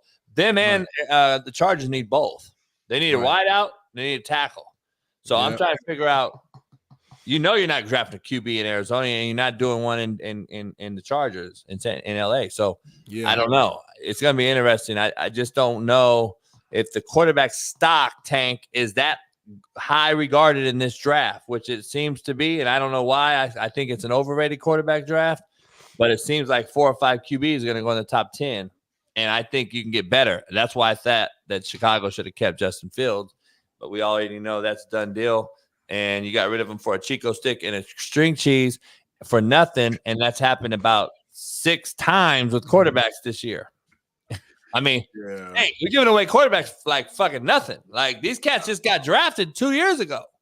No, that's facts. But I think, Kyler Murray, coming off of, an injury, I think you really need to solidify that line around him. And I mean, as much as you need weapons down the field, I think there's talented receivers. You don't always need the number 1 pick receiver. I think you need to, they've failed on like guards the last 3 times they've picked guards in the first round, and they try to trade for tackles, and they keep missing the mark. I mean, at some point they're going to have to get one of these franchise left tackles, because Kyler Murray loves to run around, and so you need some guys that can move their feet, guys that are they're not way overweight, because it's going to be too easy to beat those guys in one move. And now your quarterback's in jeopardy of getting hurt again. So if I'm the Cardinals, as much as the easy option would be to go and get a big name receiver, I think you got to solidify that line. And it's not the sexy pick, but it'll sustain you over time. Yeah. Hey, I gotta ask you. I know we talked privately. I wanted to ask you about your take on Devin Haney. I know you said he let you down. I agree with you. I've seen him fight 3 times, and all of the fights I've seen, he never impressed me ever. I thought he should have lost to the white boy overseas. Lomachenko, yeah. I just have never seen the dude impressive, and he's so high regarded. I've even heard him in the same sentence as Mayweather. I said, if I ever hear that motherfucker name with Mayweather again, it's like hearing Booker with Kobe's name. I hate that comparison. What's your takeaway from that fight? We just had Steve Kim on. His daddy called Steve Kim out because Steve Kim calls it real and tells the truth about him. And Ryan Garcia's daddy, to be clear. Ryan Garcia's daddy. Where you at with Devin Haney? Well, I say he let the whole hood down. You know what I'm saying? Like, he ain't even from the hood, Tank. His daddy from the hood. He let the hood down like Adrian Bronner did. Adrian Bronner let the hood down, and so did him. But again, I've never walked away from a Devin Haney fight and said, man, he can really scrap. I always am left wanting to see more skill. And it seems like to me, they talk about Ryan Garcia fooled everybody. And no, as athletes, we've all seen this type of athlete before. The type of athlete that when things don't go their way, they fold in the tent. But if you let them get confidence, you could be in a world of trouble. That's Ryan Garcia. Ryan Garcia came into that fight as shook as he should have been. He was not confident in what his abilities were. He landed an early punch. He grew more confident. He landed more punches, and he got more confident. Similar to Tank Davis. When you take away what he does best, that left hook, then he loses confidence in the fight. You hear what I said, Smitty? Listen. Now, you Ryan Garcia, Tank, you was cooking. And then you brought up Tank. I said the same thing. I had to fall back. I said different animal. I said to what Tank Davis did. Tank Davis took away his ability to hit him with that one punch, and he lost confidence. My fault. Got you. That's what I said. So Devin Haney gave him what he wanted. He landed the punch. He grew more confident. He started having flashbacks to amateurs when he whooped his ass, and he was on the gas from there. But again, Bill Haney, his dad, Bill or Bob? It's Bill Haney. You got it. Yeah. He got to get away from his OG because, again, he's trying to get points and win by 1s and 5s. But when you getting your ass cooked, you gotta have a weapon, and he ain't got one. Steve just said he needs a new trainer. He was like, I just call it like it is. He's like, you ain't supposed to be that seasoned of a fighter and be able to take the same combination from Ryan Garcia over and over and over, and you don't do anything to correct it in the whole fight. That's why your ass got knocked down fights. And his chin is softened, Steve thinks. His chin is even softened at that weight. Yeah, I think they said he ended up breaking his jaw, and it looked like it. He was really talking. Really? With his...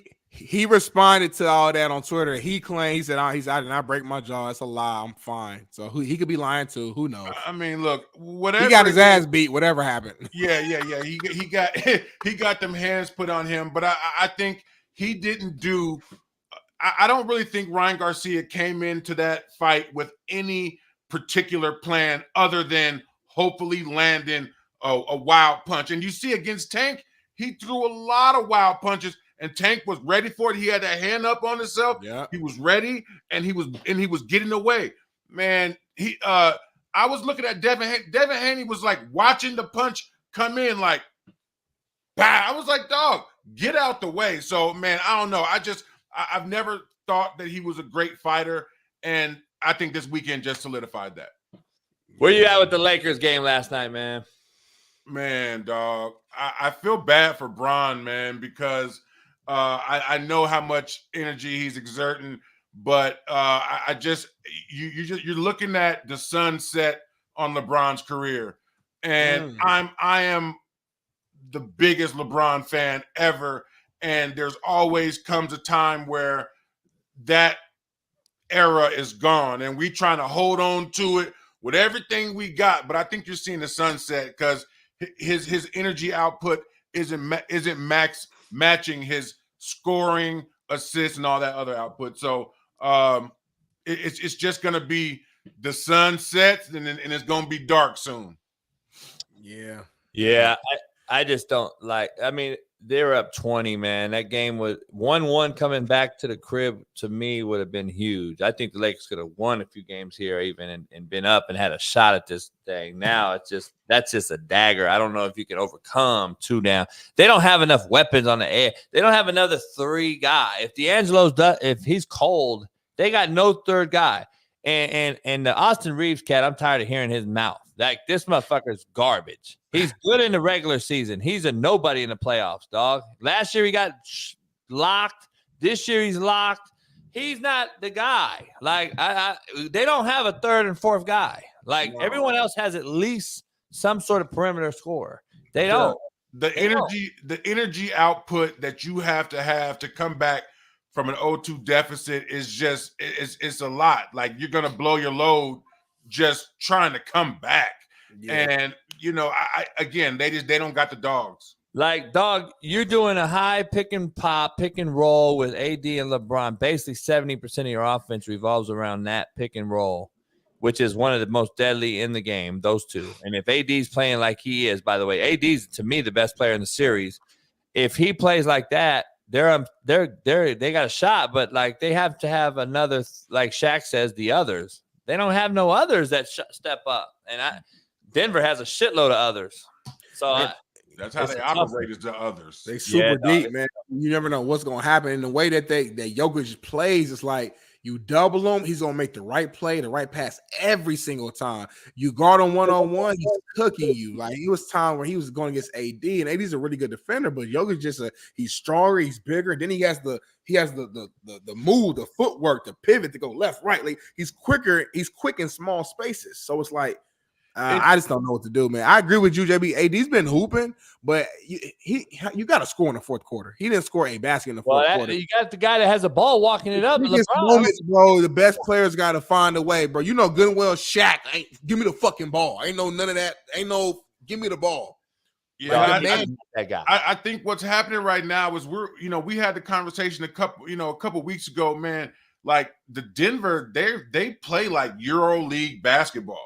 And EuroLeague basketball is really starting to become the way to win in the NBA. And that's crazy to think that, man, because the traditional throw the ball into Embiid, back out to Maxey, that one-on-one stuff, it's just not getting it no more. You got to have players coming in.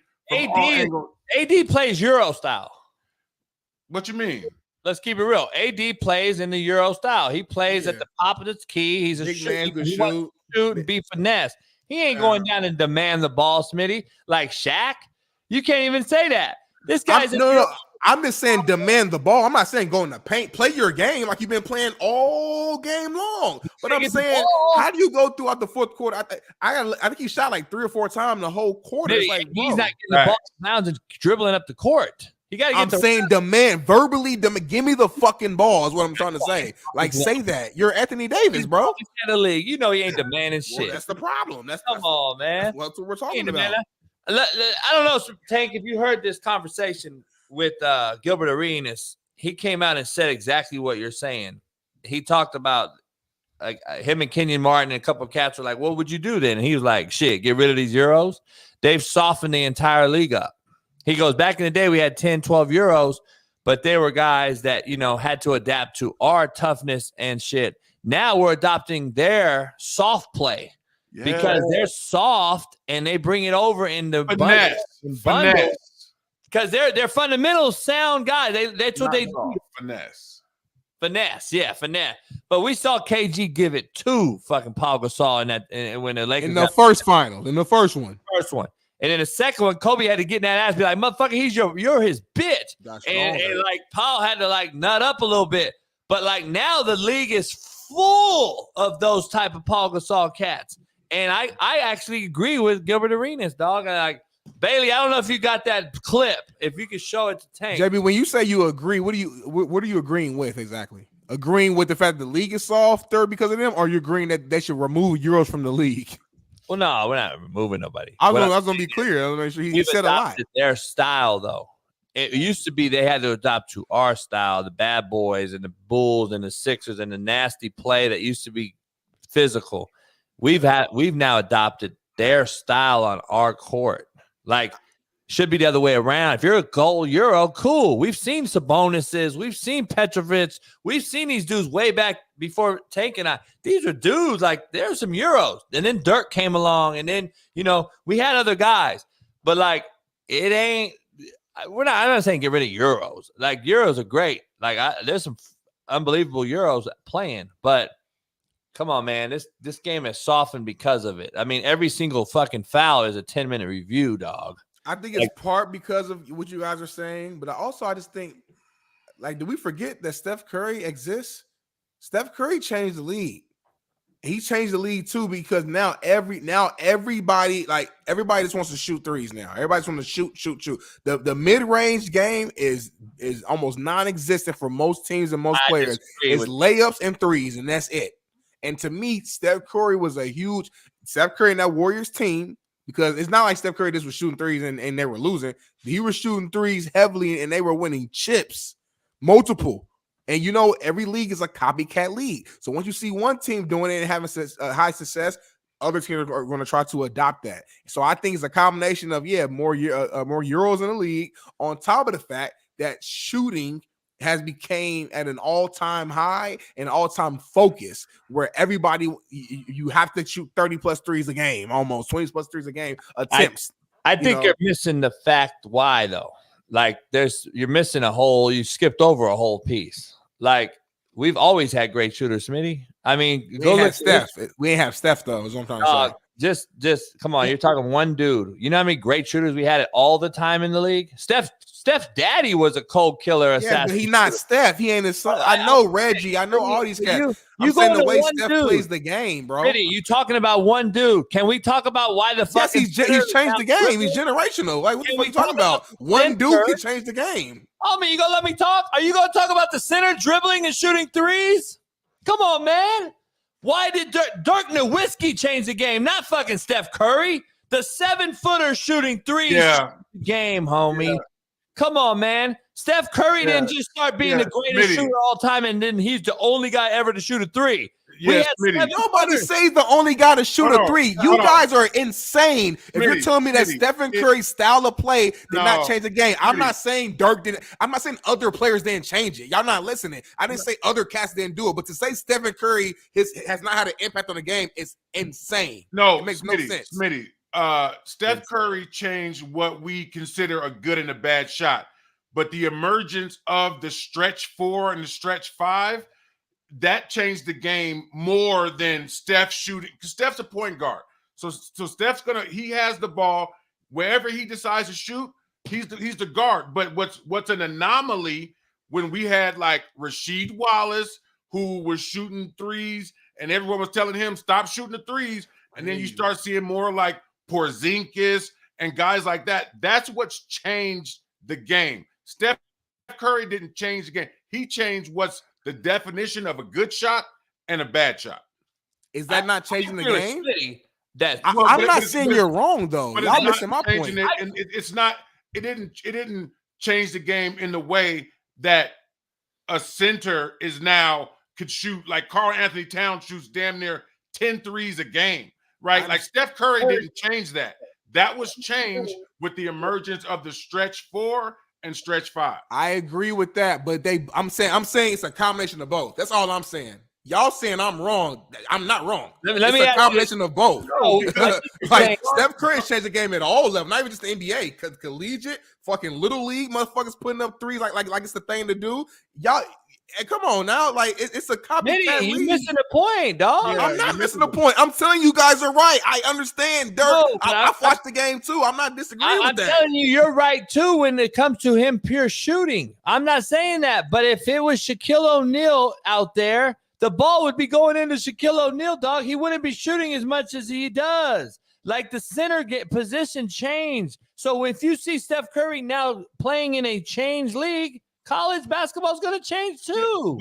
But the bottom line is this: it's the spacing in which we play. Like Smitty just said, mid range is gone. We used to play from the 3-point line down. And that's you didn't have to pick anybody up at half court. Like the game has stretched all the way to half court, and that's because the big men are now just as viable shooters as the guards. Why do y'all think the mid-range game is gone? Let me ask you that, Tank. Why is the mid-range game gone? The mid-range game is gone because of analytics. So basically, teams are telling them that, like, I would rather you shoot 10 threes for the ability to have 30 points than to shoot, 10 two-pointers, which is just 20 points. Exactly. And where do you think that's stemming from? Come on, man. Like the Warriors teams, that's all I'm saying, y'all. Like it came from something. It's stemming from the game being stretched. All right. I don't want to get Smitty, we've had shooters at point and it's stretched because of because of Steph Curry. You're missing a whole key. Go ahead and go. I just think you're missing the whole point. Like, I'm not missing. We just disagree. I know exactly what I'm saying. I just disagree. I know what you're saying, Smitty, but I don't think you're. I think you're looking at it more on a player basis instead of like what changed the game. And what changed the game is an anomaly. which if you were to see Shaq shooting 3-pointers, that's an anomaly. Steph Curry, whether it's a 10 feet behind the line or right on the line, that's not an anomaly. He's a guard. That's what they've always done. Now, is he the best shooter ever? Yeah. Yeah. But he hasn't changed the game, in my opinion. The center being able to shoot has changed the game. There's no more. And it also took physicality out, Smitty. Like, it took the physicality out of the game. So now we got, I mean, look at the guys. Embiid shooting threes now. Embiid scored 31 yesterday. He didn't score any points in the paint, Smitty. Yeah. Max Hess says he changed it negatively. And I agree with that because now Steph Curry, who I'm saying now, youth players, they're just chucking the ball from way behind the three-point line. And hey, if that's what they want to do, that's what they want to do. But it's really poisoned the AAU leagues. Yeah. Smitty, everybody want to be Steph. Everybody can't be Steph. So no, you're right. That's the problem.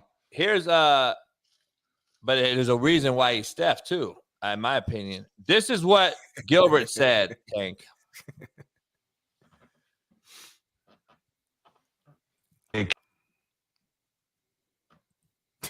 What? Get rid of all the Europeans.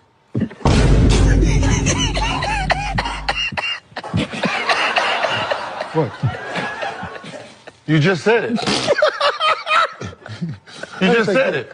You go to college to learn defense. Yeah. What college do Europeans go to? They have no athleticism, right? They have no speed, no jumping ability. They are a liability on defense. There's 150-year-olds in the league today. Name the top 10 defenders. So basically he's saying, like, they don't play college really. They don't go to college unless they come here. So it's a different game. And he's like, the Euro game has just changed. Like, they don't play defense. They're not physical. And we've adopted their mentality because they want to go out and space it out and shoot the three. And now we can't play physical no more.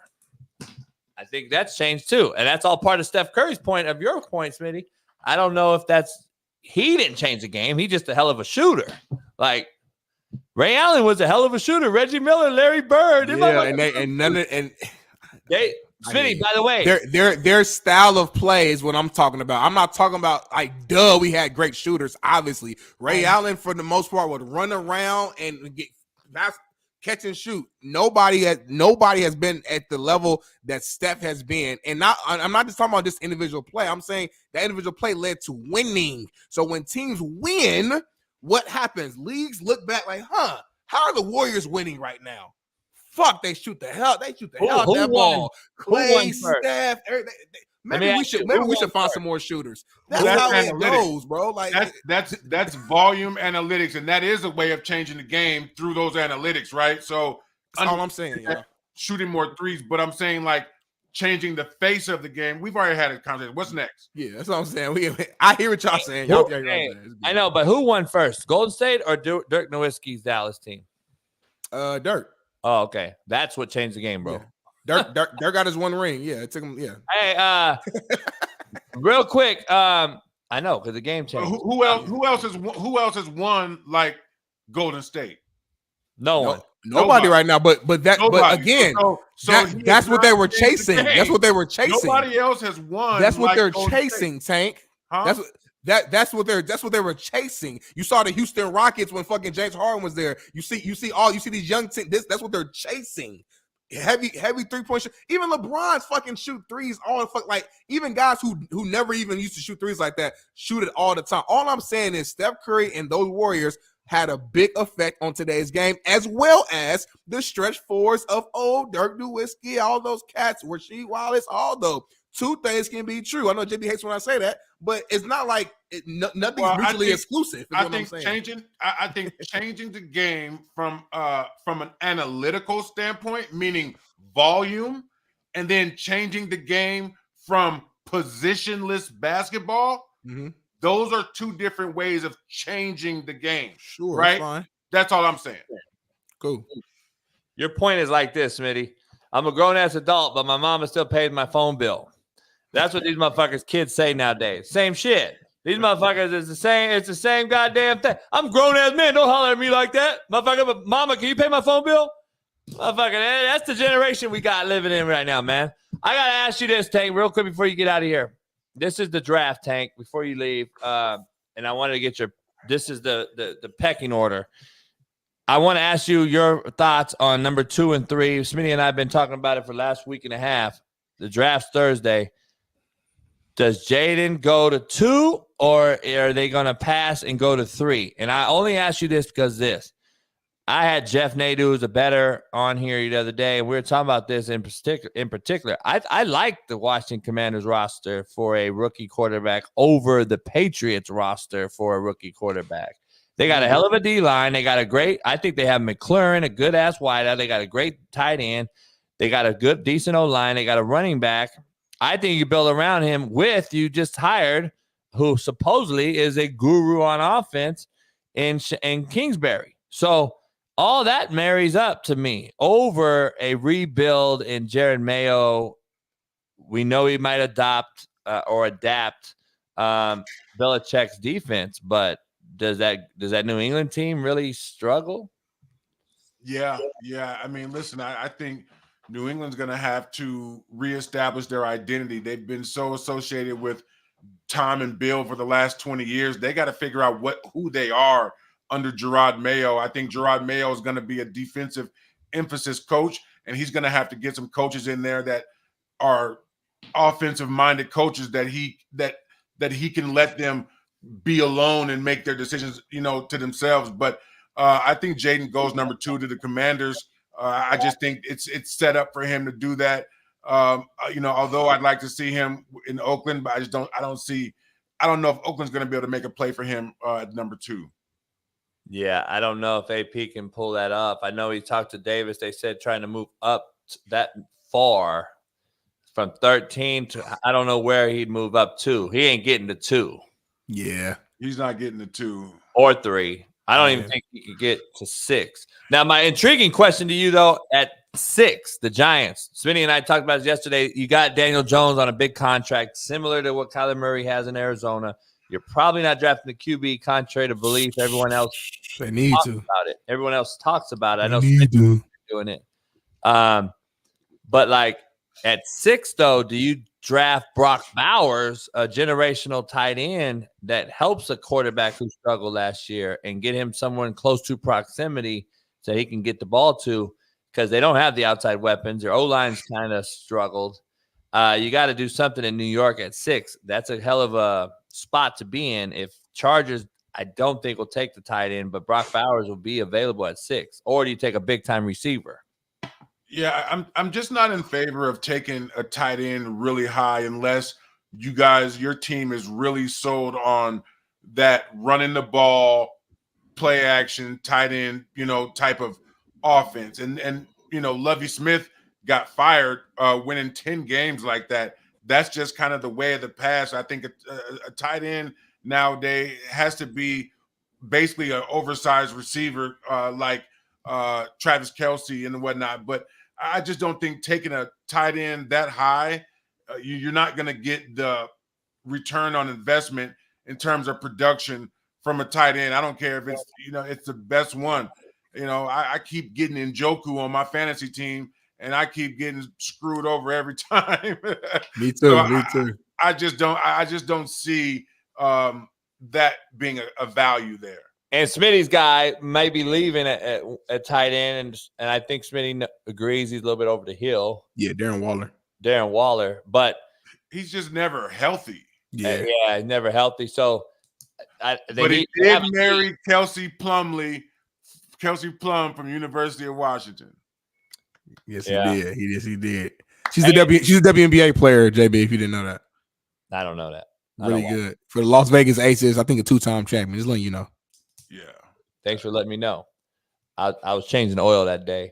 Let me ask you: the Titans and Falcons. Apparently, the Falcons are about to fucking get done here, because I don't know if you heard the news yesterday. The NFL and Roger Goodell is supposed to be coming down on them over this tampering thing with Kirk Cousins. They could literally be swapping with Minnesota, and Minnesota moves to 8. If that's the case, is that unprecedented? Have you heard of that before? You've been on these committees. Has anyone ever lost 3 spots over some sort of tampering in the NFL before a draft? No, I don't think so. I think that's going to be an unprecedented move by the commissioner. And, until it comes down, I would be a little bit skeptical and to believe in that, because a lot of times people think they know what they're going to do, and they definitely don't do that. The NFL is not in the business of, humiliating, their product on their flagship event. So I think, something could transpire, a loss of a draft pick later on down, 5th, 6th, 7th, even a 4th. But I just don't see it happening that bad. Yeah, I don't know.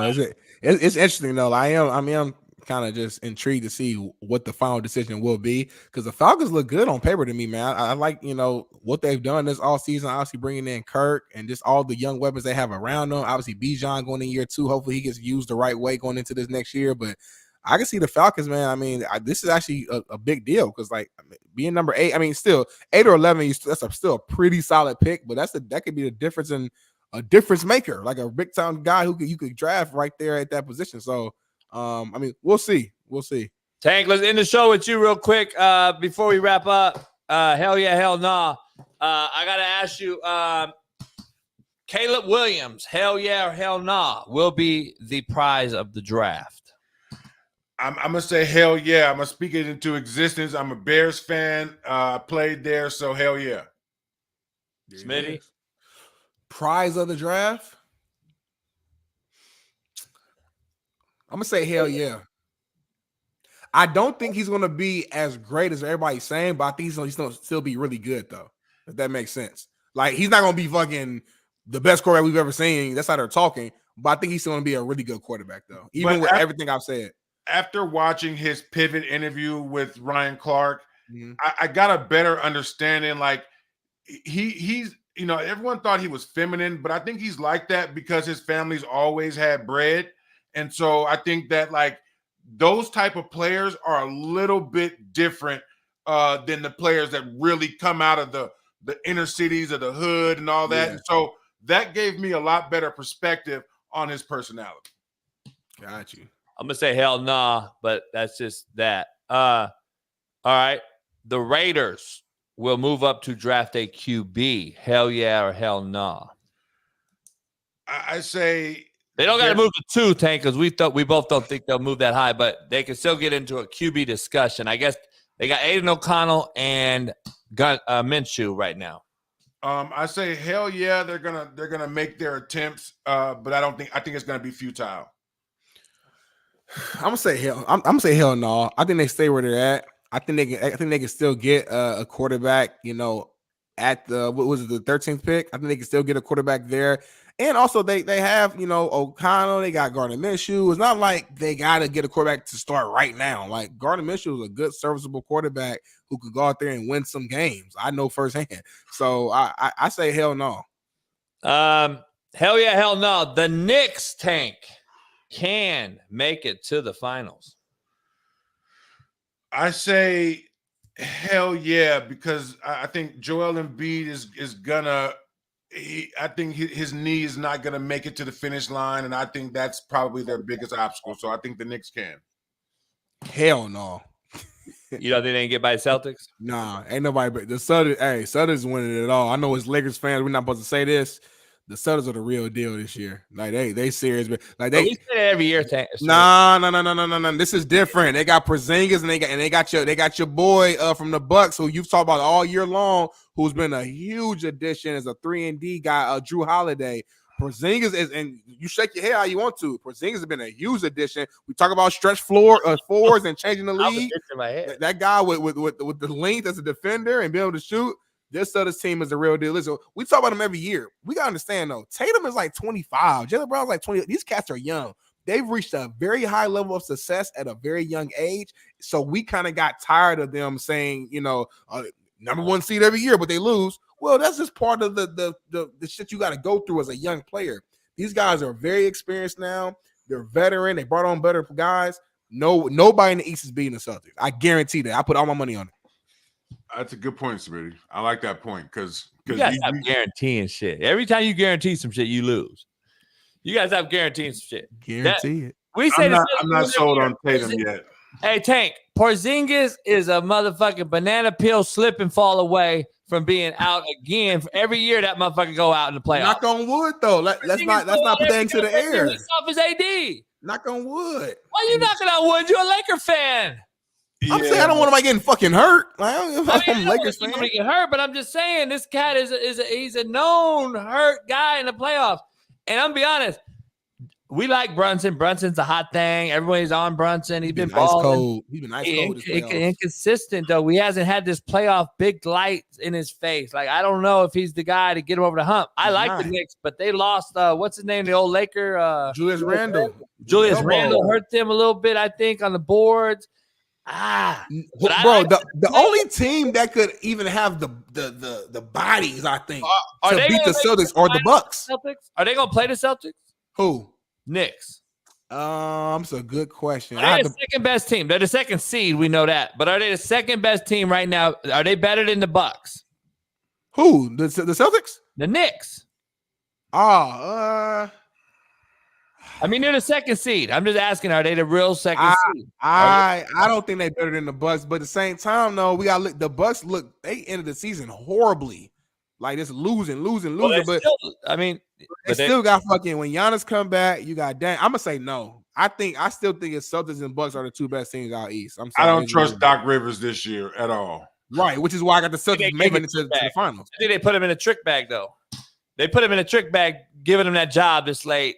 Well, he accepted it though, so that's on him. He's just in a no-win. Like you're in a no-win. This motherfucker, he don't win since he won the one with the Celtics. He ain't won since. He's had amazing teams. Ain't even got close. Tank, we'll see you on Friday. You'll be Friday on Friday. Tank will be on the show, and appreciate you coming in. And we'll see you on Friday, Tank. Much love. And just know this, Tank. I changed the podcast game. I changed the sports television game. So I'm the guy. I'm the stretch for this show. Just understand that. Yeah, you putting your hairline all in the camera. That's changed the game like a motherfucker. I'm about to roast your big ass. What you look like, Tank, right now? That motherfucker got a LeBron hairline. All right, Tank. We'll holler at you Friday. In a minute. Peace. All right, man. All right, show, Smitty, man. It's been a hell of a show, man. Smitty, I got a show. We got to show Baby Gronk real quick to end the show. All right, we're going to end the show with this, y'all. Football player in America. My name is realest. Don't so bad.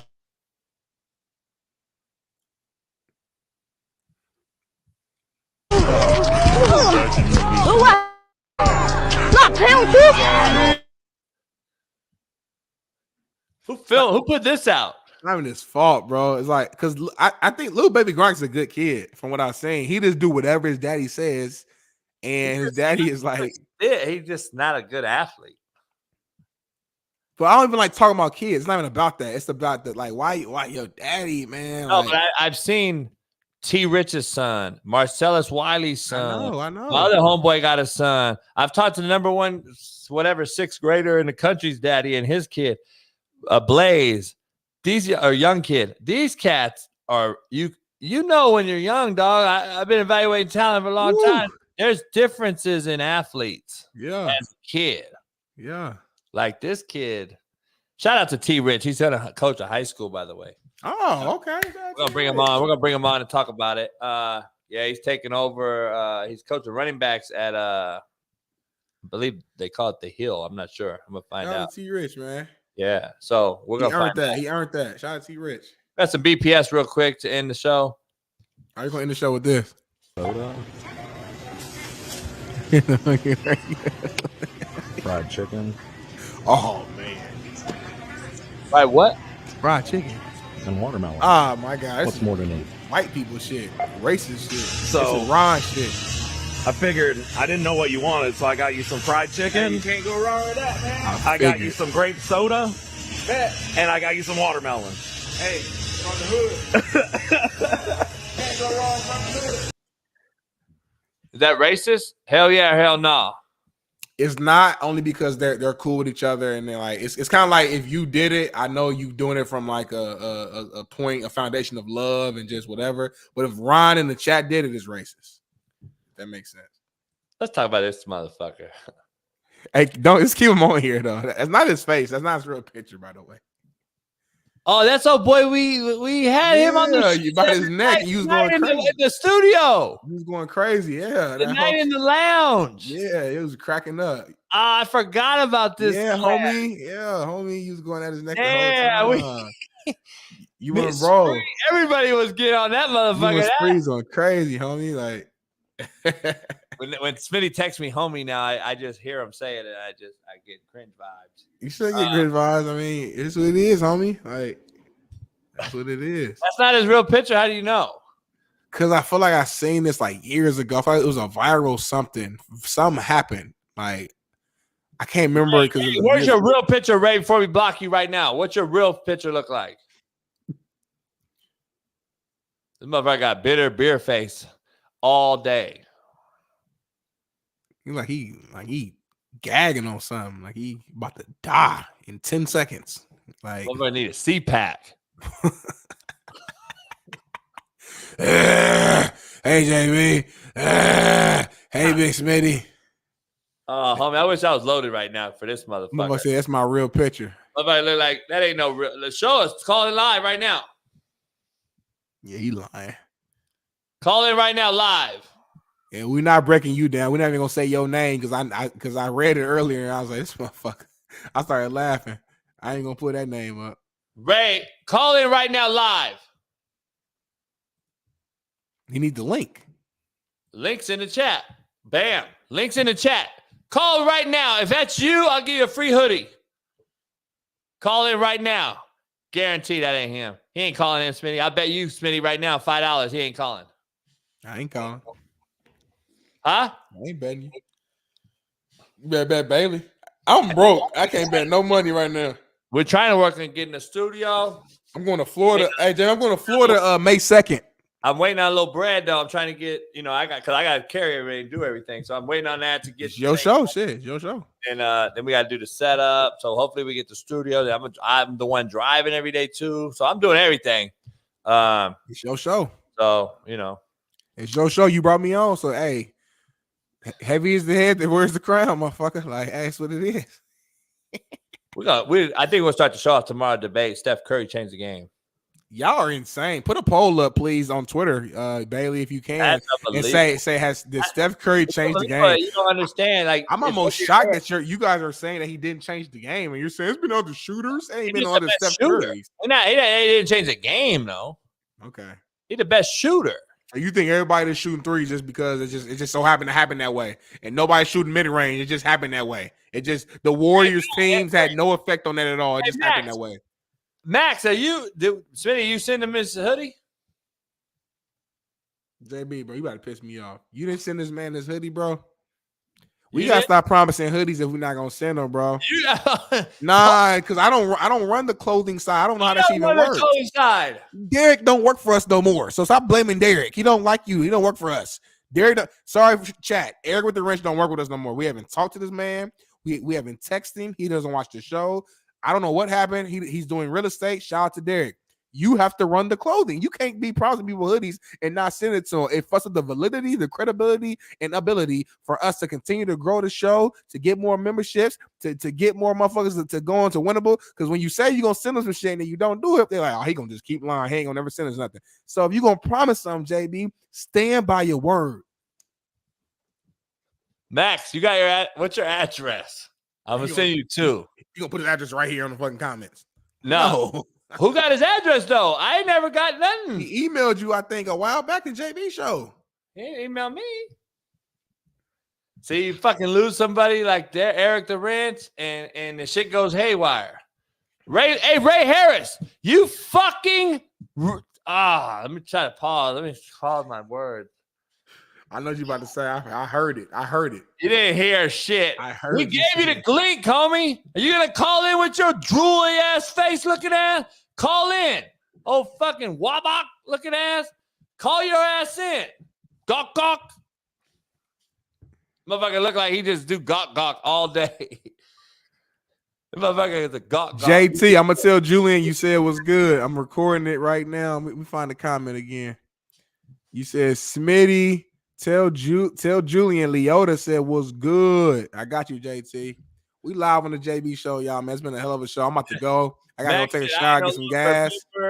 Hell with y'all. Max, what's happening? You ain't even hit me back yet. I thought we was doing the studio. What's cracking? Max, hit me up. I'm going to Discord right now and talk to Max. Roy, you at work? You mean you getting worked on, motherfucker? You work at the 5150 club. Hey, say what you want. If you send $50, I don't care what you say. I agree with everything you saying. Tyler Wright, clap it up for Tyler. Tyler, he the realest person on this show. He's number one realest. He show love. He be sending his message. He give us good info, good insight. He's not biased. He agrees with me sometimes. Sometimes he agrees with JB.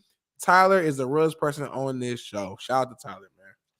Y'all have a good day, man. I'm about to take a shower, get some gas. I'm about to go work out. I'm on my fast. I'm about to go hit the, about 325. Boop, boop, boop. And then, why are you laughing?